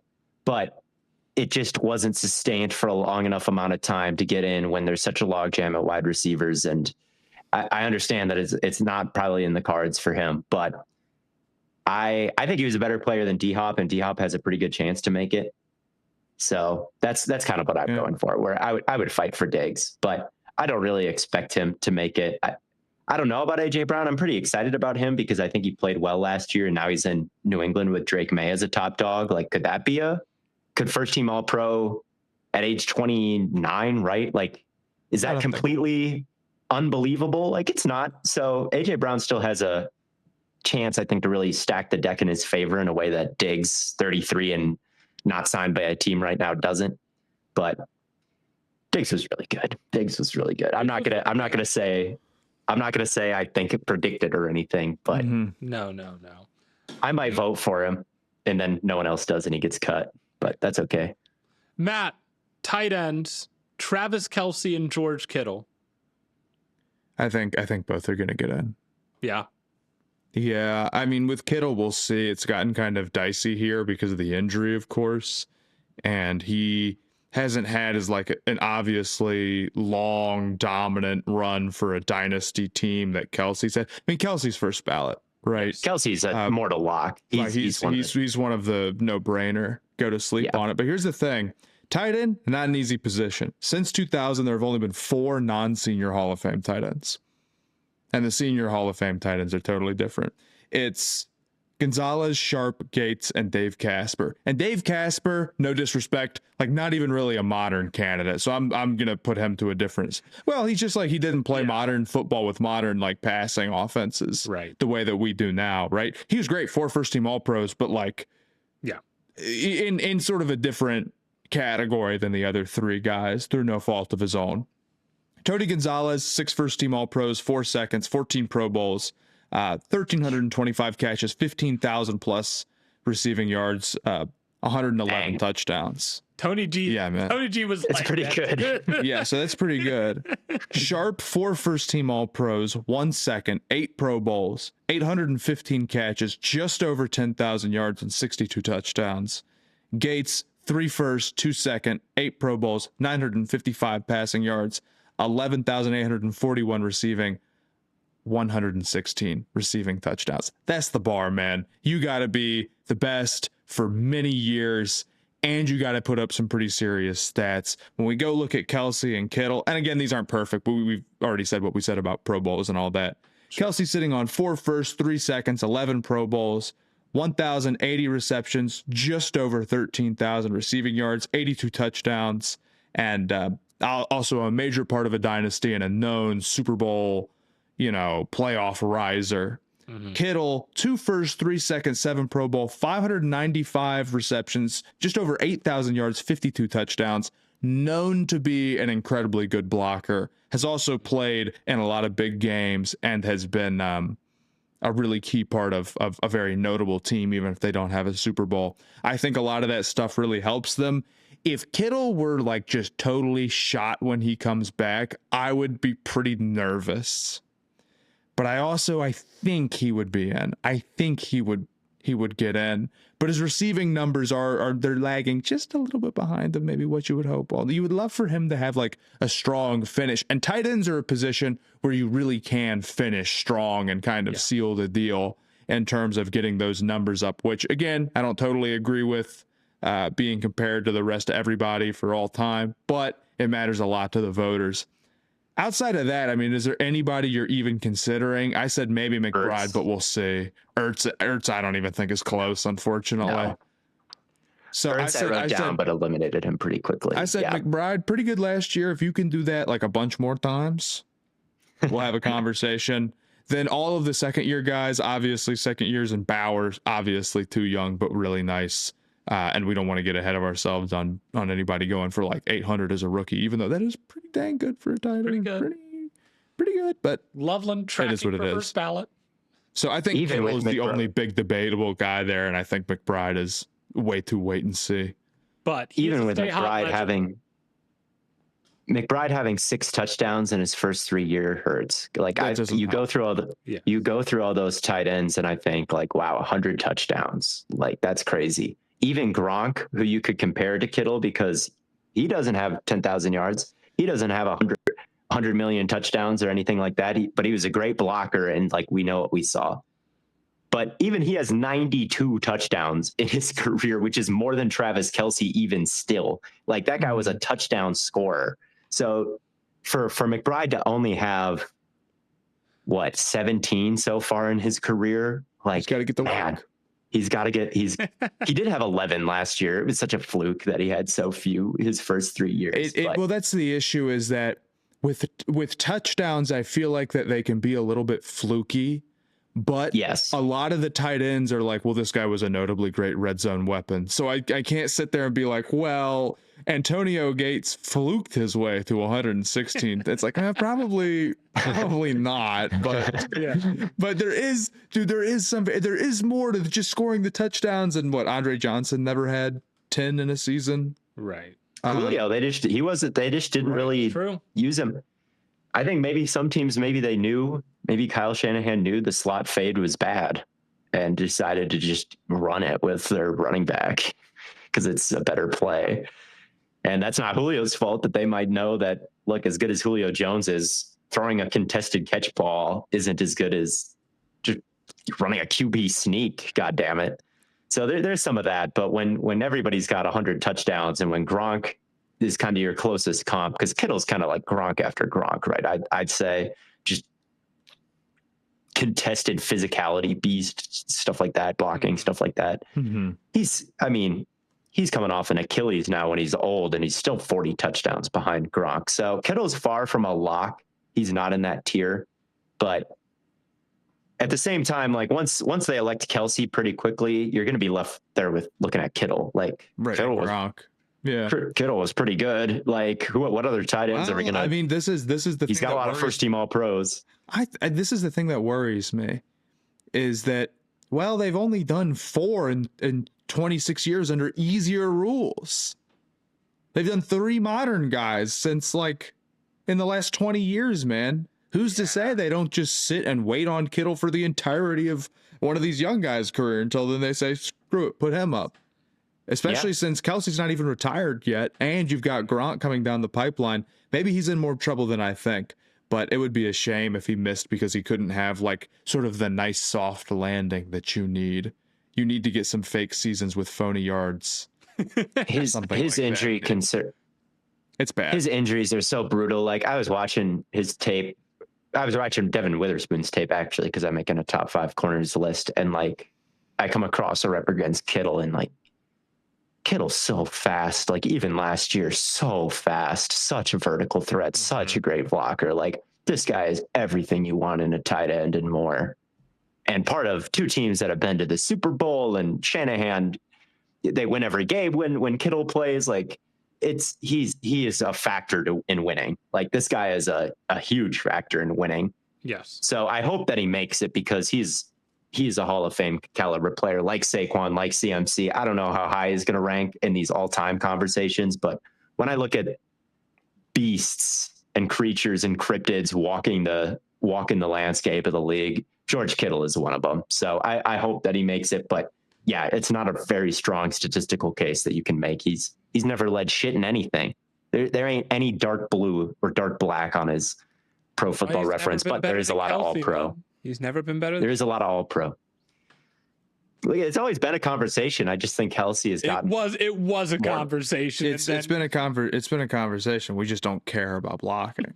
I just don't care about that. It doesn't matter. Every individual year, it's a conversation, and then now that you look at the totality, it's like, well, Kelsey just had the edge, like kind of in all those years. Kittle's just very banged up too. That really doesn't help him. Yeah. So if we want to get to the offensive line, the sneaky thing in terms of accolades, a lot of these modern offensive linemen are not exactly like matching up with what you would expect from a lot of them, where it's like most of these offensive, the bar is high. They'll get like 4 first-team All-Pros. The average is way up there. And then you go look, you're like, all right, cool. And it's like Lane Johnson he's only got a couple. And you're like, well, that ain't right. And you go Trent Williams, he's still only got 3 even himself of just like those truly first team, like totally dominant years. Tooney has 1. You're like, dang, man. I think I thought these guys would have been stacking these up. A bunch of these guys that we would consider retired like a year or 2 ago, right? Tooney has 3 as well. Tooney has 3 first team. Okay, then I must have looked at it wrong. Yeah, but and a protector of the year, and he has a protector of the year. Tooney's a lock. I'm not saying that Tooney isn't a lock. He's a lock. I think Lane is a lock. I think Trent Williams is a lock. That's, I think, all I have in terms of offensive linemen who are locks right now. Maybe Lane and Trent aren't in the GOAT conversations down the line I agree. But I think they're locks for the Hall of Fame, because even if they're not, Barry Sanders, oh, look at that, your first team All-Pro every year, even if it's not quite that, I mean, you're going to lock some tackle is going to hit the pipeline, like who is the top tackle. I don't know if it works like that. I don't know. Does it?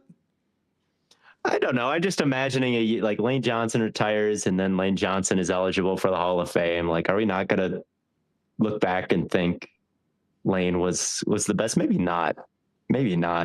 I mean, if it comes down to it, I think part of the problem is like Jason Peters retired recently. And if you have to pick between, like if Jason Peters isn't first ballot and you have to pick between Jason Peters and Lane Johnson, is Jason Peters getting it over Lane Johnson? Right. Same goes for like, I don't know if you would consider Tyron Smith, right? Or like that. Tyron Smith didn't have great longevity. He doesn't have as easy of an in as people think.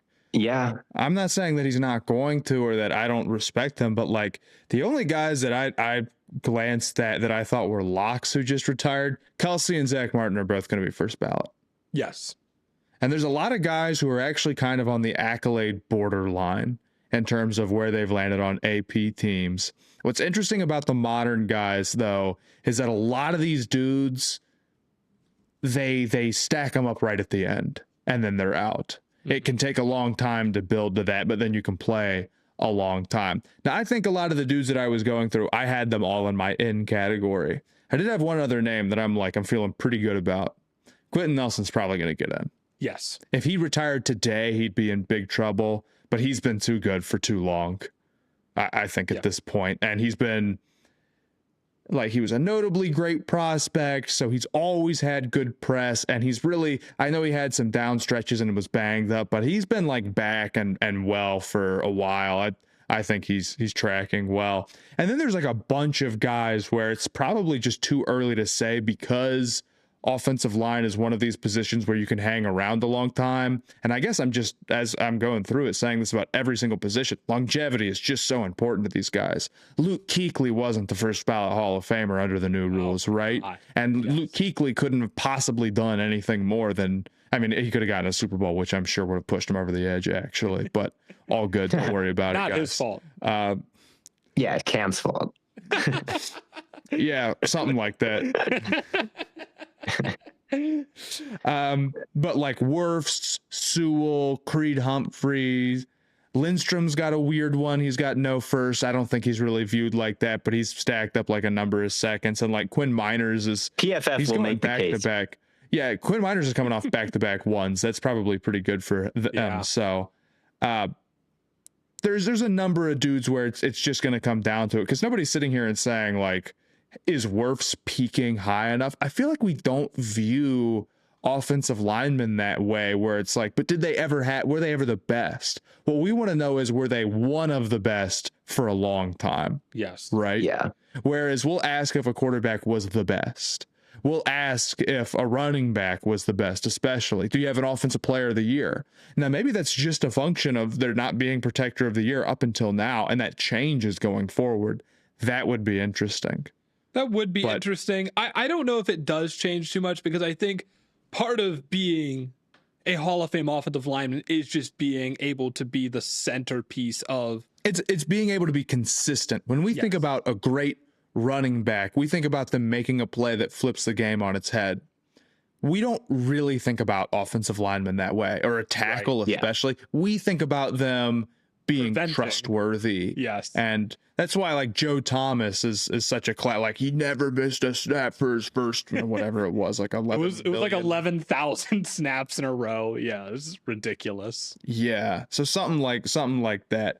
So I still think there's a number of guys who are in a good spot, and it probably would be tough to wait a long time on offensive line forever and ever. But I think if all those guys retired today, I don't know, I'd be a little nervous. But here's the thing. I agree, Theo, that the first team All-Pros, they're important. I really do think they're a big part of what players are judged on. But Lane Johnson's been great for a long time. We do know that. And he's been an important part of important teams, right? Same with Trent Williams, same with Tooney. So I think all of those guys would end up getting the recognition, and that's why I put them in. But I just thought it was interesting accolade-wise. Like, they kind of are on the lower end of... Yeah. And it is a little it was scary. Shocking to me. Jeff Saturday's not in. Like, if you're comparing the first team All-Pros, Jeff Saturday only has 2. He has 1 second. Like, if you are on the lower end and they haven't put Saturday in, I am concerned, right? I think it is going to be a little bit harder for some of these guys. Yeah. One guy that shocked me was Tunsil, Laramie Tunsil, because in my mind, he's been a top tackle for years, and I think he could have been the best left tackle in football last season.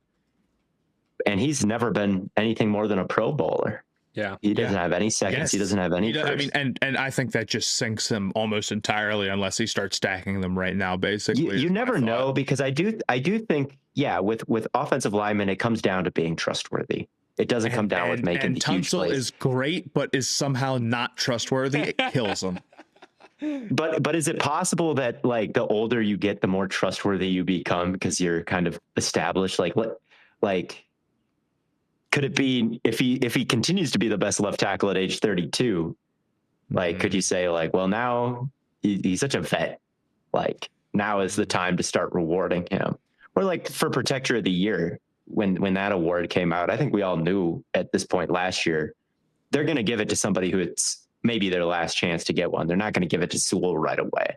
They're not going to give it to Quinn Miners right away. They want to give it to somebody who might only have 3 or 4 years left to actually win this type of accolade and have it on their Hall of Fame case. Whereas if you gave it to Sewell right away, maybe he'd end with 10 or something like that. And who did it go to? It went to Joe Tuna, a vet, right? Someone who's in his 30s. And maybe first team All-Pro has always kind of worked that way a little bit, where, like, you're on a delay. You're on a bit of a delay. And I think a lot of accolades work that way, like May and Stafford. Like, I think May was on a little bit of a delay.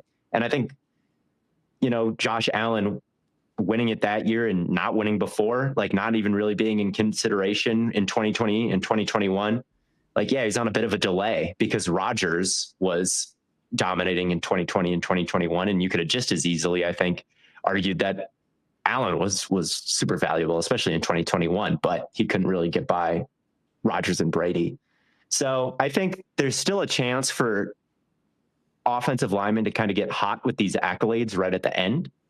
But with Tunsil as it is right now, like, it would totally sink him. He's had too many penalties. And he's missed a few too many games here and there. And they've never given him an accolade because it's too much to point to. It's too much to point to. And there's just too many tackles. Like, why would I take him over like a Tristan Wirfs who has like, yeah, exactly. Yeah. Like if he ends up having a good career, and he's definitely behind as it stands right now, like Trent Williams or Lane Johnson.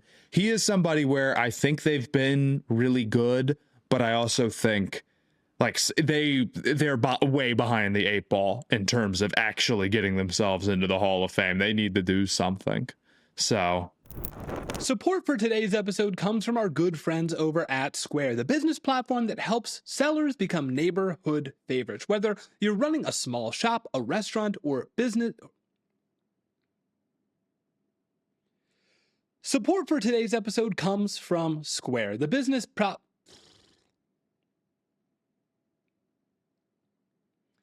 Support for today's episode comes from Square, the business platform that helps sellers become neighborhood favorites. Whether you're running a small shop, a restaurant, or building something from scratch, Square helps you keep everything running smoothly. Payments, POS, online orders, inventory, staff, it's all in one place so business owners can focus on what really matters, customers, instead of juggling a million different tools. And I feel like you notice Square most when you go somewhere and everything just works. You tap your card, your receipt shows up instantly, the checkout is quick, and the business owner can get to spend less time fighting technology and more time running their business, of course. And Square is built to grow with you too, whether you're just starting out or scaling up. It gives you the tools you need without making things all complicated. And of course, the main goal here is for Square to help you run your business more smoothly. They bring payments, operations, and insights together in one place so you're ready for whatever's next. And right now, listeners can get up to $200 off Square hardware when you sign up at square.com/go/stayhot. Again, that's square.com/go/stayhot. So you can get started with Square and build a setup that works the way you do. And honestly, whether you're running a business or just trying to keep your own life organized, having the right tools and support matters. Things are already complicated enough, so having anything that makes the process easier is a massive win. And that's why I want to talk about our good friends over at Rula. Finding a therapist can already feel like a lot, and then trying to find someone who actually takes your insurance, that's where things get even harder. And of course, Rula is a healthcare company. We've talked about them before. They're good friends of the show. They're a healthcare company that makes getting mental health support easier by finding you quality therapists and mental health experts that fit your needs. Rula partners with major insurance plans, and Rula patients typically pay only $15 per session when using insurance. That means you can get support from a licensed professional without feeling like the cost is truly impossible. I pay more than that for physical therapy for my torn ACL. And the other thing I really like about Rula is that they help you find a therapist who actually works for you based on what you need, your preferences, and your goals. They support you throughout the process from finding you care to keeping you on track. Thousands of people are already using Rula to get affordable, high-quality therapy that's covered by insurance. So go ahead, visit rula.com/stayhot to get started. That's RULA.com/stayhot. You deserve mental health care that works for you and with you, not against your budget. Again, that's rula.com/stayhot to get started today. let's move to defensive tackles. I think there's two gimmies here. Cam Hayward, Chris Jones. Yeah. Well, Cam Hayward, I don't know if I would say he's straight up gimme, but I think he's finished his career so strong. He's one of these dudes who you probably would have said like was way outside of where you need to be, and then has pulled it together and has been a really effective player for long enough now. So where I'm feeling pretty strong about him finding his way in. With Chris Jones, it's more about, can he be first ballot? I think he's one of the up in the air first ballot guys, where a strong finish, when you consider that he has been, like a tier 1 difference making pass rusher for great defenses that have won the Super Bowl. Like, that is what the voters want to see. I really do think playing for these dynasties, as much as personally I think they're luck, in some level, right? It's not lucky that Chris Jones. Yeah, it's not totally lucky that Chris Jones is a part of it. You know what I mean. I'm trusting everyone knows what I mean. I know what you mean. Like Calvin Johnson wasn't part of a dynasty because bad luck. He didn't make a dynasty by himself. Yeah. But I do think that helps. And then there's kind of like a lot of guys who are sort of in the mix, and we'll see how they finish, right? And that would be Simmons, Quinnen Williams. Yeah. You throw Dex in there. maybe like a Zach Allen who's come on pretty strong too. Yeah. We don't. Yeah, I don't He's got know. we don't care. He's out there all the time. He's he's getting a lot of pass rush reps. Yes.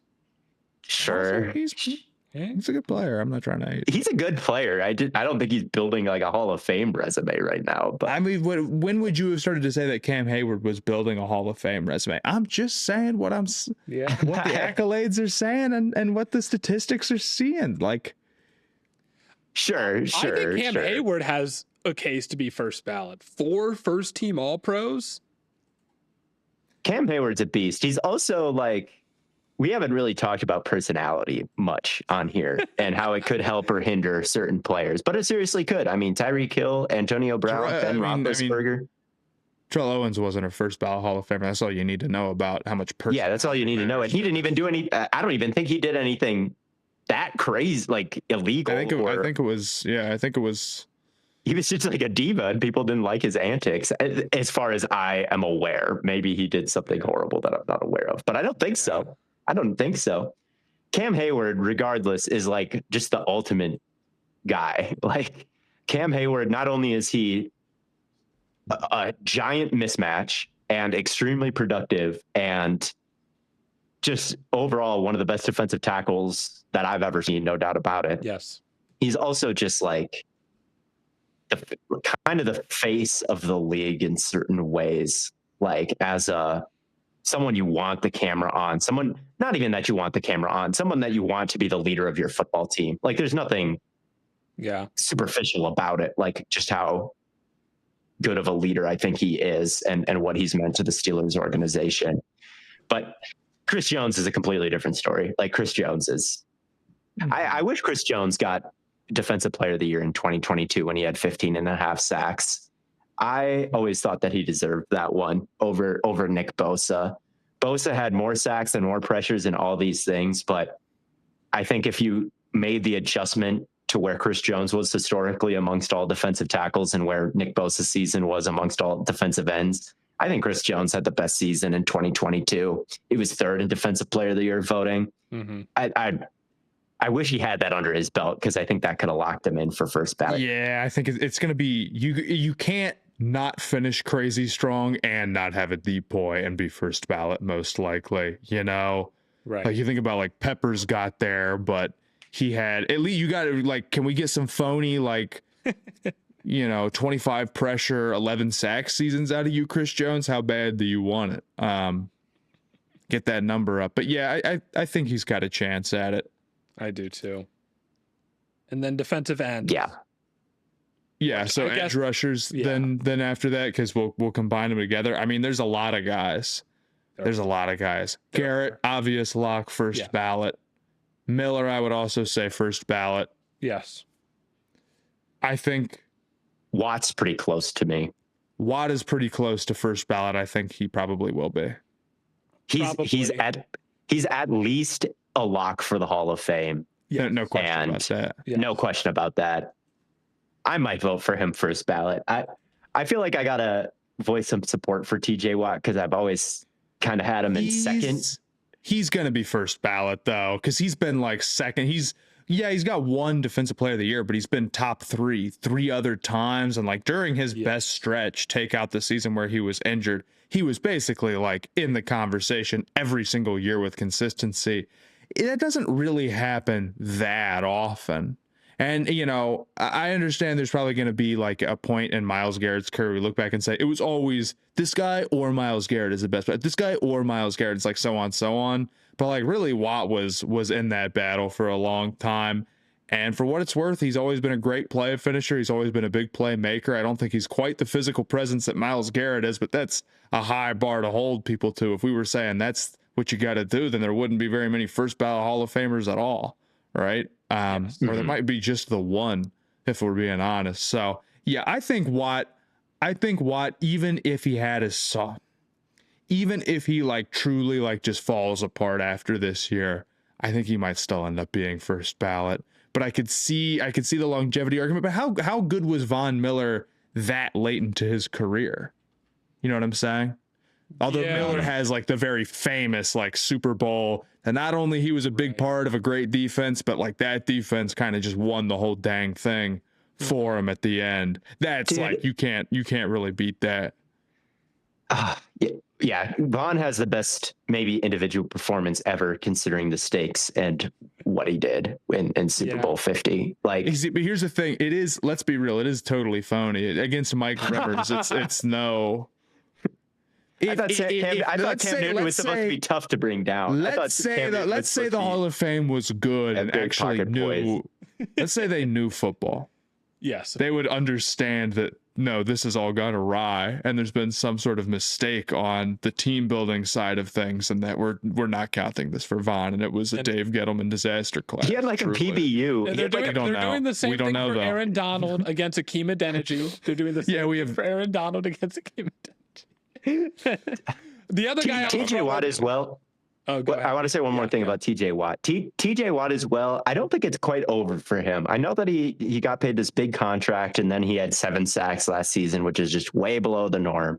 Mm-hmm. And I don't think that he's the pass rushing threat he's been in the past. No doubt. I don't know if he's getting back to the level of agility that he was at in his prime. But I do think that TJ Watt is one of the premier run defenders in football last year, even with just 7 sacks. I think he's an elite run defender still. And big playmaker and fumble forcer. He's 31 years old. Like, could there be a version of TJ Watt that sticks around as a really good run defender and somebody who has stopped being like this defensive player of the year, first team all pro type of edge rusher? But is he done getting double-digit sacks? I'm not convinced. But still, it's like, I mean, if anybody's going to be scamming 10 sack seasons on like 40 pressures at 37, it's TJ Watt. Yes. And then he's got a chance to get like really high in the sack numbers. And then he's like a no question first ballot guy. Yeah. He would have to be like out of the league and not moving himself up that list pretty quickly for him not to be. Honestly, I'm interested to hear what you guys think about Khalil Mack.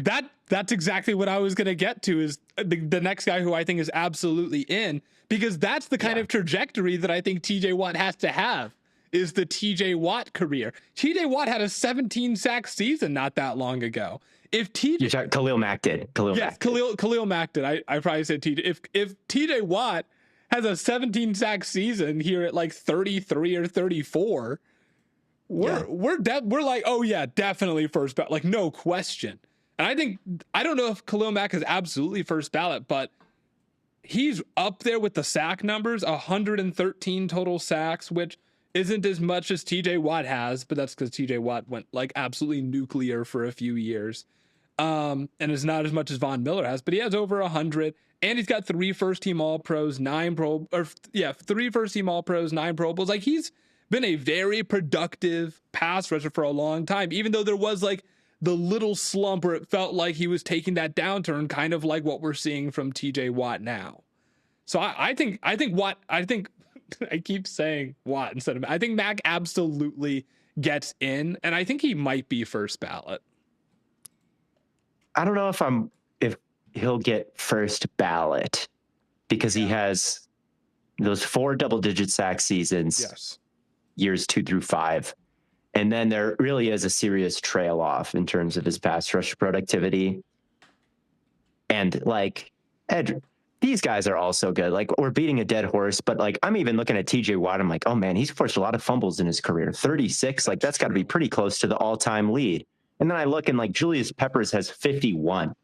It's like, bro, these guys are it is way too good to be like that good. Like, or it's way too hard to be that good. Like, it's freaks all over the place.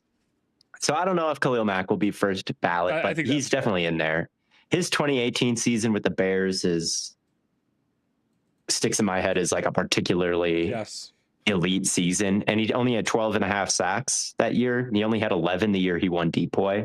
So he's always been a little bit more than just the sacks. Like, his run defense and his power has carried him a long way, I think. But okay, pass rushing first ballot Hall of Famers last 20 years: Bruce Smith, Jason Taylor, Julius Peppers, Reggie White.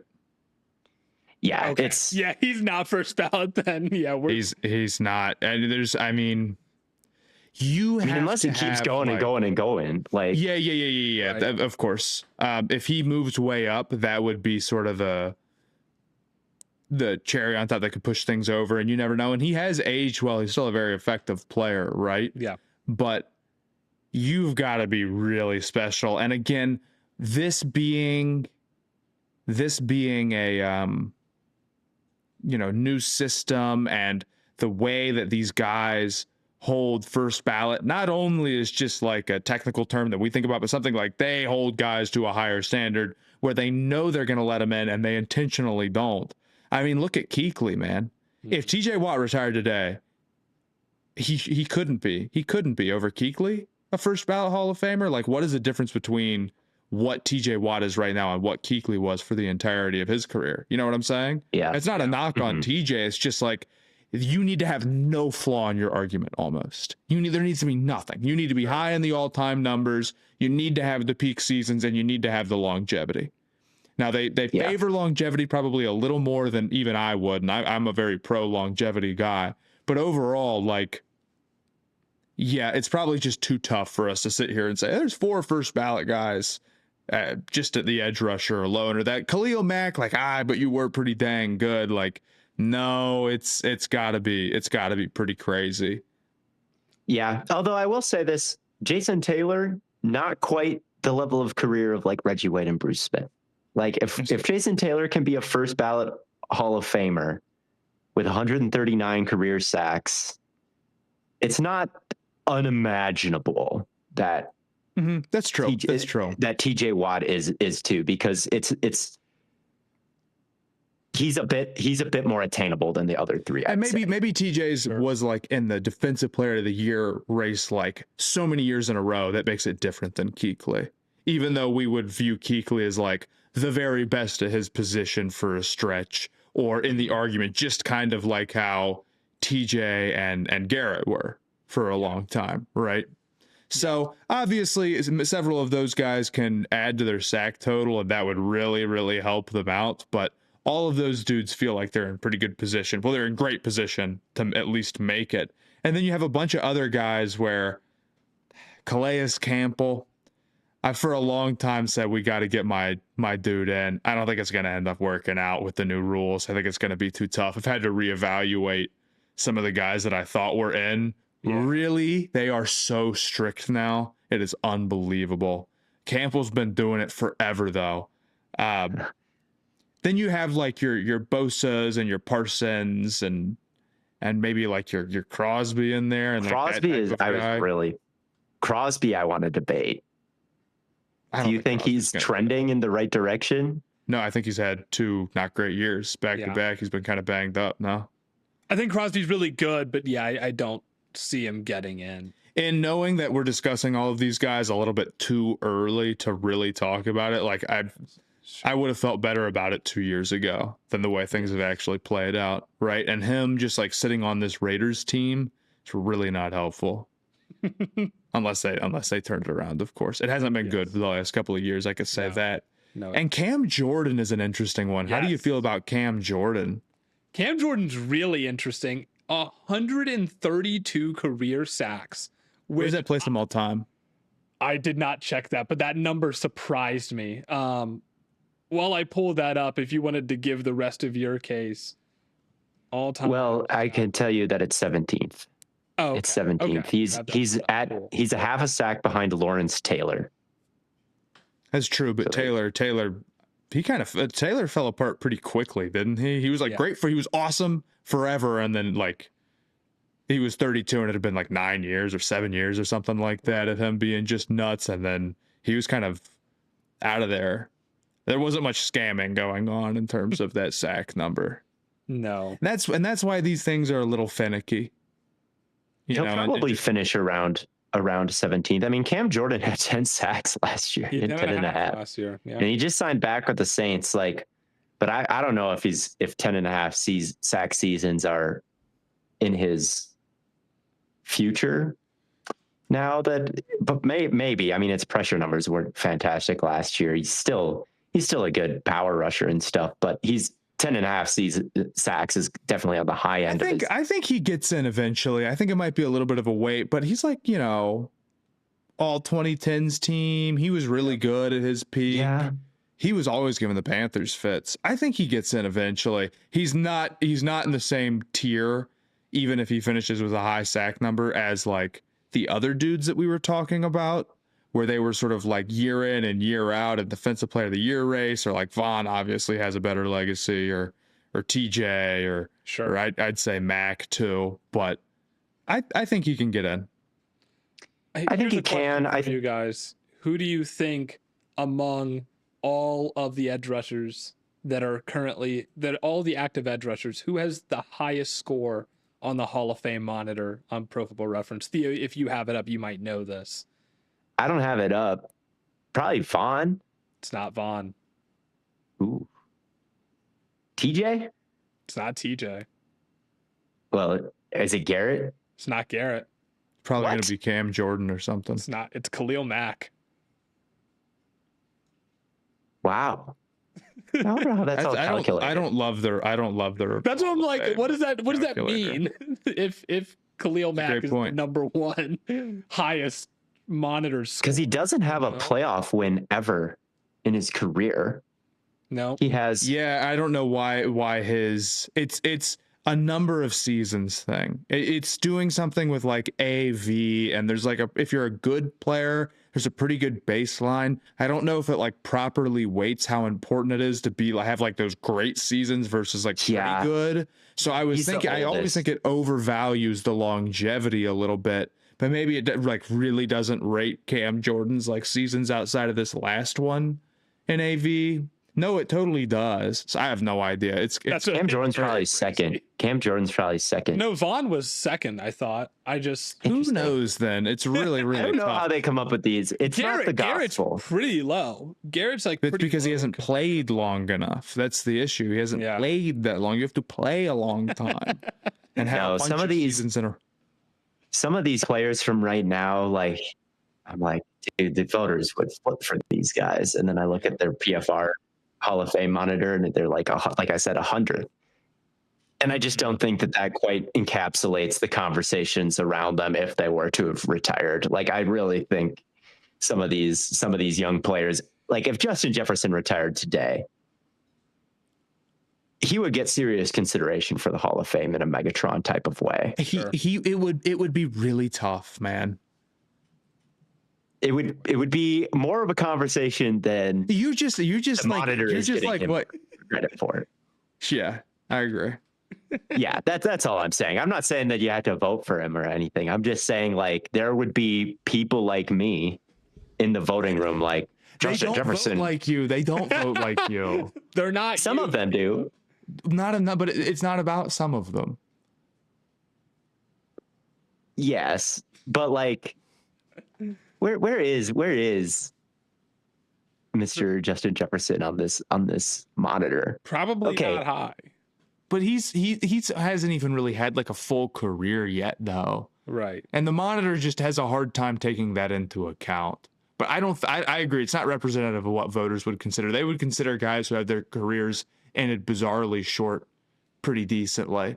But even then, I think there's a bigger limit to how much they're willing to do that versus some other dudes. And I think as we would become detached from when those dudes actually played, it would feel less and less like they're about to make it. You know? That could be true. Maybe to an extreme example, but like Todd Gurley comes to mind, right? He had a really short career. And I don't think he's ever really going to get serious consideration. Honestly, what I think would happen to most of these dudes is if you were like a Justin Jefferson, well, it would be like Sterling Sharp. You would get in as a senior, but you wouldn't get the modern vote. Not that that's a total 1-to-1. I bet you that's what happens to Todd Gurley, honestly. I bet you he gets it as a senior edition. So he's going to have to wait, the 25 years to become that. And then they feel, and then they're like, okay, you didn't really have the full career, but we're giving you the not your fault tag. And I wonder, it's like, doesn't that seem like the perfect thing to do with Eli? Can't we just do that and he can be in, but like you basically already have this like sort of secondary even to just like first ballot versus not. Yeah. Yeah. So I wonder if they would think about that. That might be the right thing to do. And the other thing about Eli, going back to him, he doesn't need more dick riding for the Super Bowl. Like, Eli makes the most money of like any player ever. He's king of New York before Jalen Brunson. Like, he's on the Manning cast. He's in every commercial. Like, Eli Manning, in the Hall of Fame or not, gets showered with love and appreciation.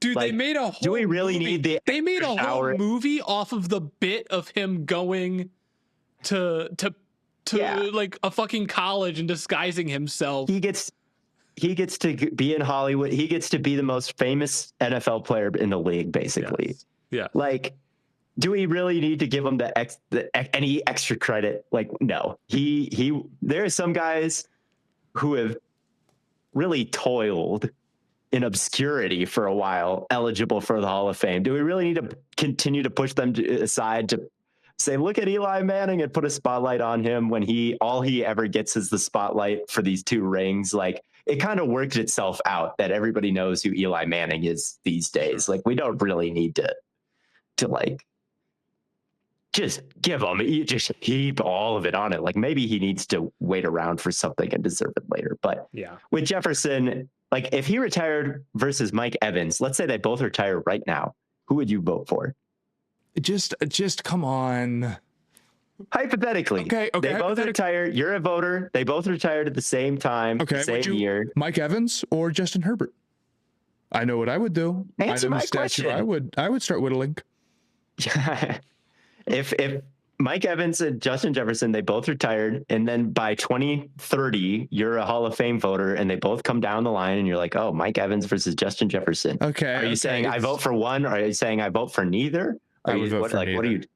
You're voting for neither? If Evans retires today, they could both be senior editions. But I think with the new voting rules and how strict it is, Evans probably and he retires today, the longevity ends up falling short. And I just don't think he matches up, especially with so many other great receivers on the board. And I would say the same for Justin Jefferson. Sure. And if I had to vote for one, I don't know, because I wouldn't vote for either of them. Okay, that's a fair answer. I'd say they both be senior editions, probably. But I would lean towards Justin Jefferson as a senior edition, for the record, assuming that something has happened to Justin Jefferson and he's had a bizarre, shortened career, versus the possibility of what if Mike Evans comes back and is totally washed next year and then it's kind of done after 1 or 2 years and hardly plays, something like that. You know what I mean? Yeah. Where you'd be like, well, that's just how it goes sometimes after 30. But I don't know. I think it's just gotten so hard with the Hall. That's going to be tough. You guys want to move to these next positions? Linebacker. Yeah, we're almost done here. Let's go linebacker. So the obvious lock is Bobby, right? Yep. Robert Wagner here, 6 first-team All-Pros. I mean, nothing else to say there. Fred Warner, I think, is a lock, but maybe hasn't played quite long enough to be first ballot yet. Is that fair? Definitely not first ballot. Has zero chance at first ballot if he were to retire today. He has 4 first-team All-Pro. I mean, he's the best linebacker. Zero chance at first ballot. I'm not. How can your analysis be anything else? No, I don't think he would have. There would be a 1-minute discussion about whether or not he would be first ballot if he retired today. Yeah. Yeah, I don't. I think. I mean, I understand. I understand, but the precedent is so strong.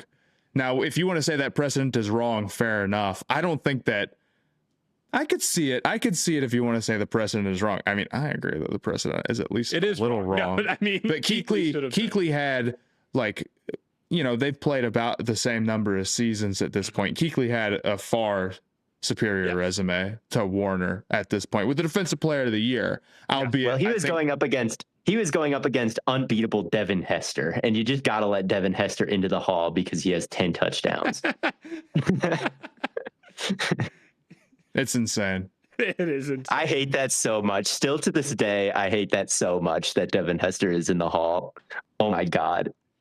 Bro is on the field like one snap a game, bro. Like, what are we doing putting him in the Hall of Fame, man? Like, literally 1 year of Cam Newton is more valuable than every single year of Devin Hester's career. I get it. On the one hand, I do like respecting like the non-traditional players or whatever, but then you get down to it and like you're a Panthers fan hypothetically, and they're saying that, yeah, Devin Hester's a Hall of Famer over Steve Smith, and you're like, no, he's not. And then they start doing the thing they start doing, like when people are running special teams propaganda, they'll be like, Devin Hester, he could flip a game at any point with a big play. It's like, yeah, you know who else can do that? Everybody on the offense. Literally offensive players.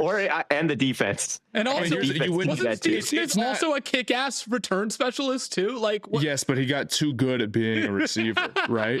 But here's the thing. You would never make the observation that like Steve Smith can have a big play touchdown at any moment, because obviously he can, because he plays a real position, because he's a real big boy, right? I'm sorry. I don't even really have that much of an issue with Hester, but I do. Come on. I cannot get convinced of this at all. It's still, all these years later, I feel like it's a joke, and the Hall of Fame like lost credibility that day. Like Tyreek Hill, would you want to kick it to Tyreek Hill if he was returning kicks to open the Super Bowl? No, you would not. You would not want to kick it to him at all. But we'll never know, because they replaced him at kick returner because they needed him on offense. Tyreek Hill could flip a play at any moment, bro. He could change a game with a big play. You never knew when it was coming. Literally I think most all-pro players have more impact in a season than like Devin Hester. I don't know. Like the problem with special teams, Tyreek Hill arguably had more impact in one play. But I'm not against it fundamentally. Yeah. I get the idea. It's like, well, we're going to let in like a very tiny number of specialists. And you have to like for really kickers be the and punters, and that's it. All right. If you're a kicker and a punter, then it's okay. A kick returner, I'm sorry, if you're on special teams, I think it's slightly like being demoted from offense if you're in there on. It's hard to completely disagree with that, and that does make it different. But here is the thing. If it was a punter, and that's like one of the players, let's say hypothetically, that prevented Luke Kuechly from being in the first ballot ring, like it really would not matter to me in that moment if, well, technically the kick returner can get leveled up. We can't lose to a punter. Ed Reed was the greatest special teams player. Like Bill Belichick talked about how like Ed Reed, they had he blocked so many punts. He was so unblockable that they double him and let someone else free. They would double him. And then he said, well, he just wasn't on special teams very much though. So we didn't have to do it that often. You know why he wasn't on special teams very much? Because he was the best safety to ever live. So they didn't want him to get hurt running special teams. Like, I don't care how good of a field goal blocker you are. I don't care how good of a gunner you are. I do care. But these guys are only out there for a couple snaps a game. That's the problem. Kickers would be the most valuable position in the league if they kicked as much as quarterbacks got the ball when they putted it. But the problem is they don't. Long snapper, officially the most valuable position in sports. They would be if they played 50 snaps a game, 60 snaps a game, but they don't. They play 10. So, like, you're just not... Like, yeah, how many years would a long snapper have to play before you let them in the hall? Ooh, never. That's a really. I'm never letting a long snapper in the hall. What if they care? 40 years. Yes, I'm letting them in. They're first ballot. If he's 60 out there, I mean, I got to kick out of Rivers, dude. If Rivers came back next season, he's first ballot to me. I don't care if he's in. Yeah, we didn't even get into how Rivers coming back makes him more goated. If Rivers played 17 games next season, we'd be having a conversation. If he started 17 games and threw 14 interceptions to 8 touchdowns, I'd have to assume, because that offense would never go anywhere. That'd be so fire. What if he throws 20 touchdowns and 15 interceptions? 20 touchdowns. That's a great year. Yeah. That's what he's 5 touchdowns, 20 interceptions. We might have a conversation. Fair. We got to get back on the we got to get back on track. Linebackers, Wagner, Warner, we had talked about.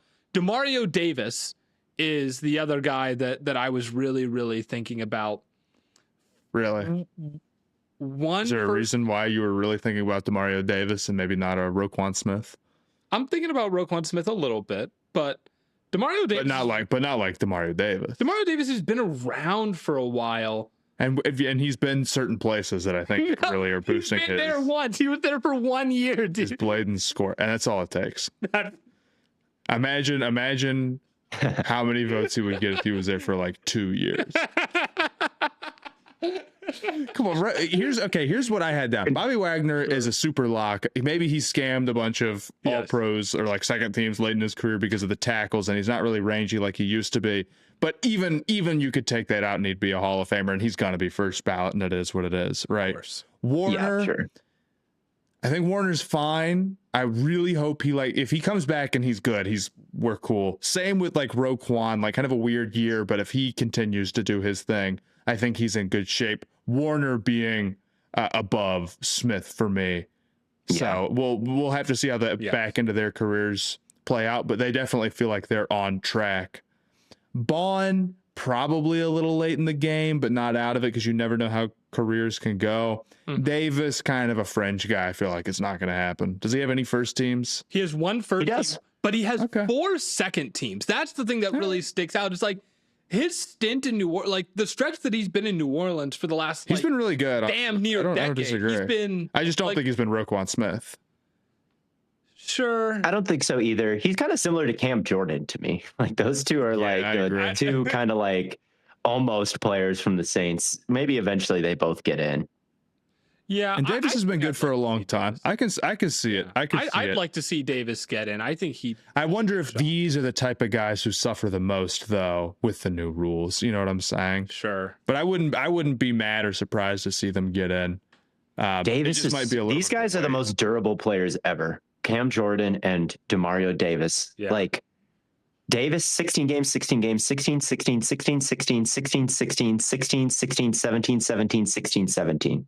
That's crazy. Damn. That's crazy. Cameron Jordan, it's 16, 16, 16, 16, 16, 16, 16, 16, 16, 16, 16, 16, 17, 17, 17. Bruh, that is awesome. They are. It is. And they rack up the sacks and they rack up the tackles because they're always fucking playing. And they're both on the same team, just always like no matter what you do, you don't get a day off from those two. I don't know if they'll be in the Hall of Fame or not because maybe they're durability merchants, but they're too healthy. They're a little too healthy and they're scamming second team all pros. They're scamming. Well, I guess a second team all pro is probably easier to scam. I mean, we would argue Bobby Wagner kind of scammed a second team all pro. Well, we'd argue it for sure. But no, I mean, like there is, because you only have to get a few votes. But no, I agree the durability is good. So I wouldn't be mad to see either of those guys. But they're certainly more up in the air where they didn't have some stretch where you're like, this is the guy at his position for a super, super long time or whatever. And I think for defensive players, it's tough to get away with that. Whereas offensive linemen aren't looked at quite like that, or like quarterbacks are obviously quarterbacks, and we're letting in 5 every year. I'd actually vote for Davis before Jordan, but yeah, that's sure. Corner, I think, is like really light in terms of super light guys who are Ramsey. Yeah, definitely him. And then there's a lot of young guys who the shelf life of the position is just so short that, again, there's a lot of turnover, and the question is, it's kind of like running back. Which are the guys who can be good at 29?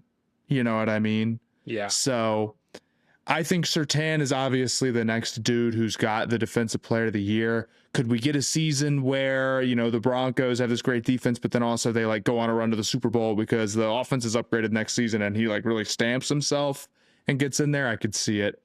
But one way or another, he's just got to keep doing what he's doing. He's very much on track, even though it's early, right?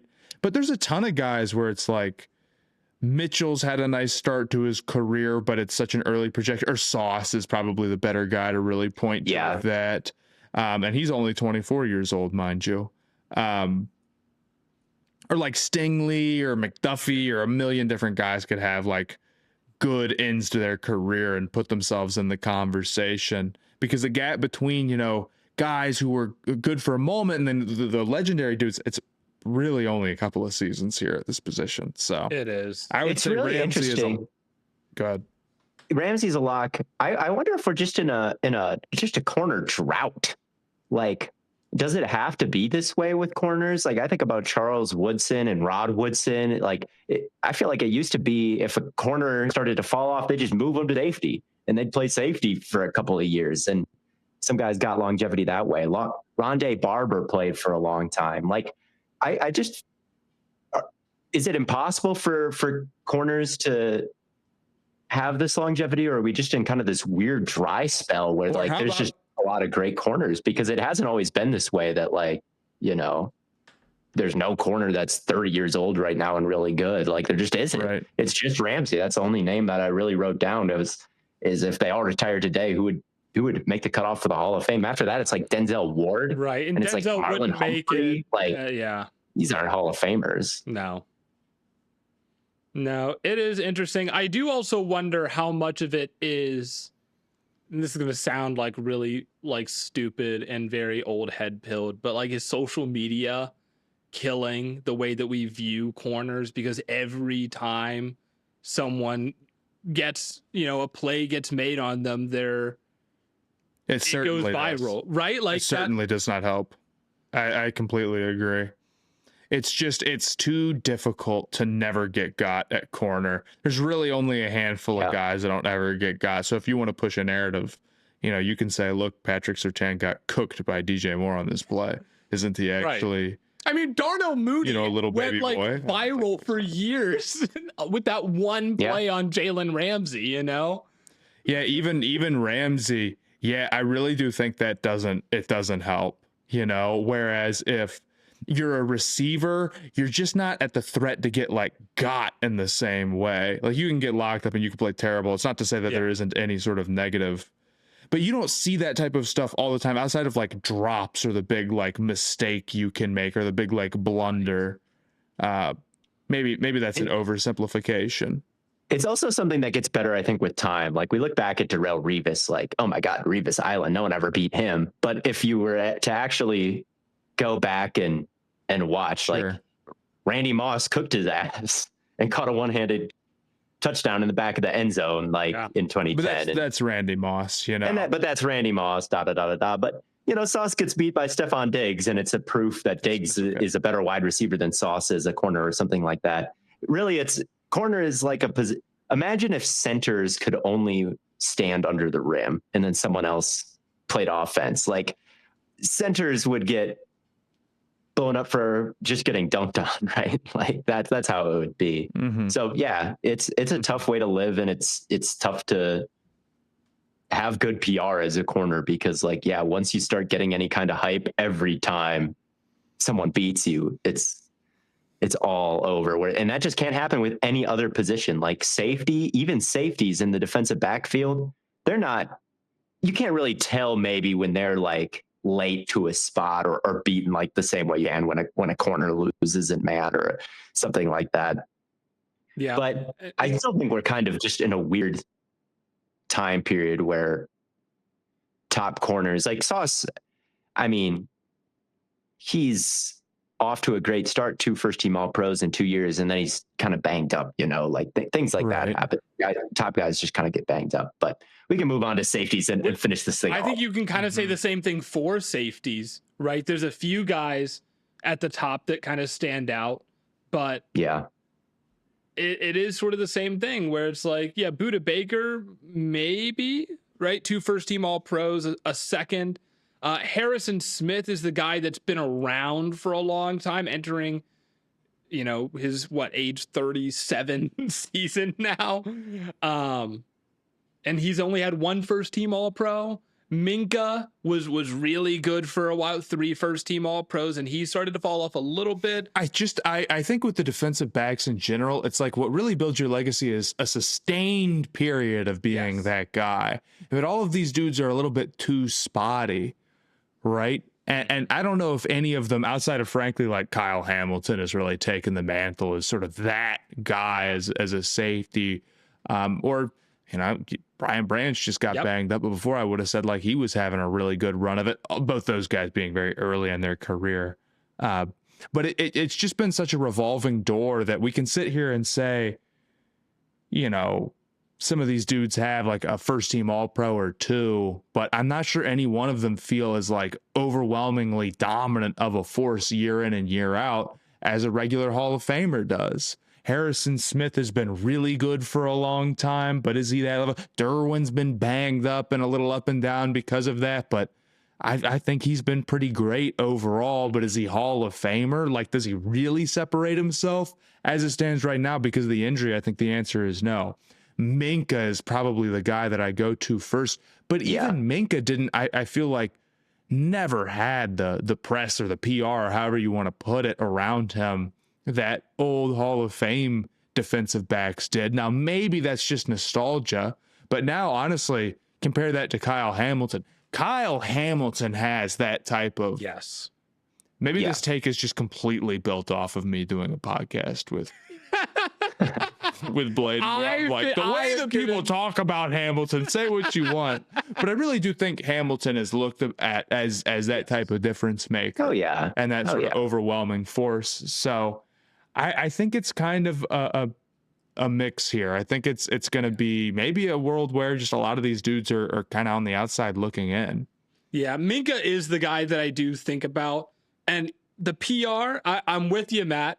Minka doesn't have the PR because when he got traded, all Steelers fans were like, "Oh, thank God, he was like truly." They thought it was an upgrade to get Jalen Ramsey. So I'm like, the fact that even Steelers fans didn't have him in that high of regard after 3 first-team All-Pros and one very recently, I think says a lot to the PR that Minka has.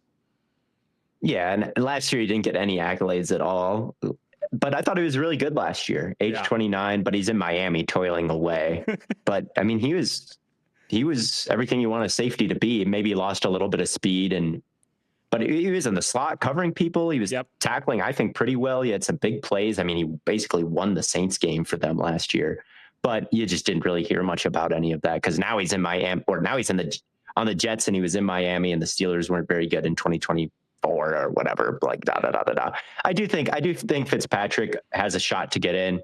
I do think maybe being with Saban gives you a certain mystique, like the Bama, him being it's I don't even think it's with Saban. Him being a particularly good prospect does play into him getting respect for who he is as a player earlier in his career, and I think that helps get the ball rolling pretty quickly. In my opinion, because I'm guessing the other person you're thinking of is like Derrick Henry, right?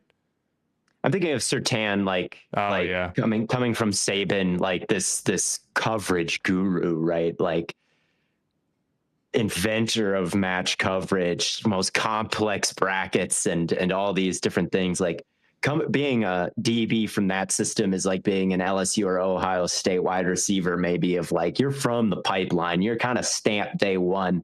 If you can kind of continue that legacy, and that's Minka Fitzpatrick, like one of the best leaders and cerebral players, and somebody who's just been elite kind of from the jump, and someone who's been productive on the ball. I think of him as more of a takeaway threat than Derwin James, who's more of like a blitzer and physical around the box, and like someone who's truly ranging single high or anything like that. So I think Minka will get in, but he's not in my lock tier.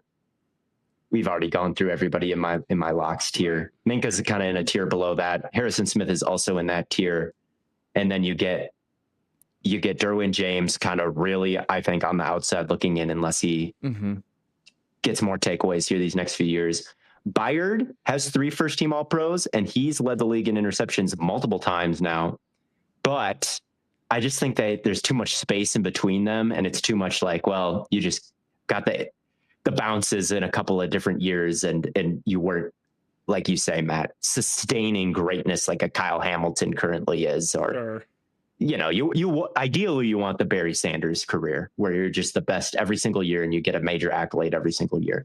Like that's not quite Kevin Byard, so I don't know if he's going to get it either. He's kind of got these big seasons where he takes stages of his career. I think looks better than like if they were all clumped together Like, I disagree.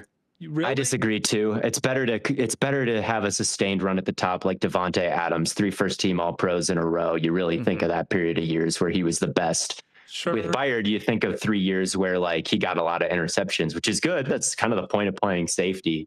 But why wasn't it leading the league in interceptions every year? You know, why wasn't he first-team All-Pro every year? Sure. Or something like that. I don't know. He's not tracking to be a Hall of Famer he's 32, even with the 3 first-team All-Pros. It's not just that they're spaced apart or anything like that. It's just there's no sustained run of like best in the world talk, but he's really good. Right. But awesome. So that gets us through it, man. All of the modern potential Hall of Fame inductees. And so I think that does it for another episode of Stay Hot. Thank you all so much for tuning in. It's been an absolute blast hanging out with these fellas as always. Glad Matt had a safe trip there and back. And until next time, as always, from your favorite fellas here at Stay Hot, we will catch you on the flippity flop.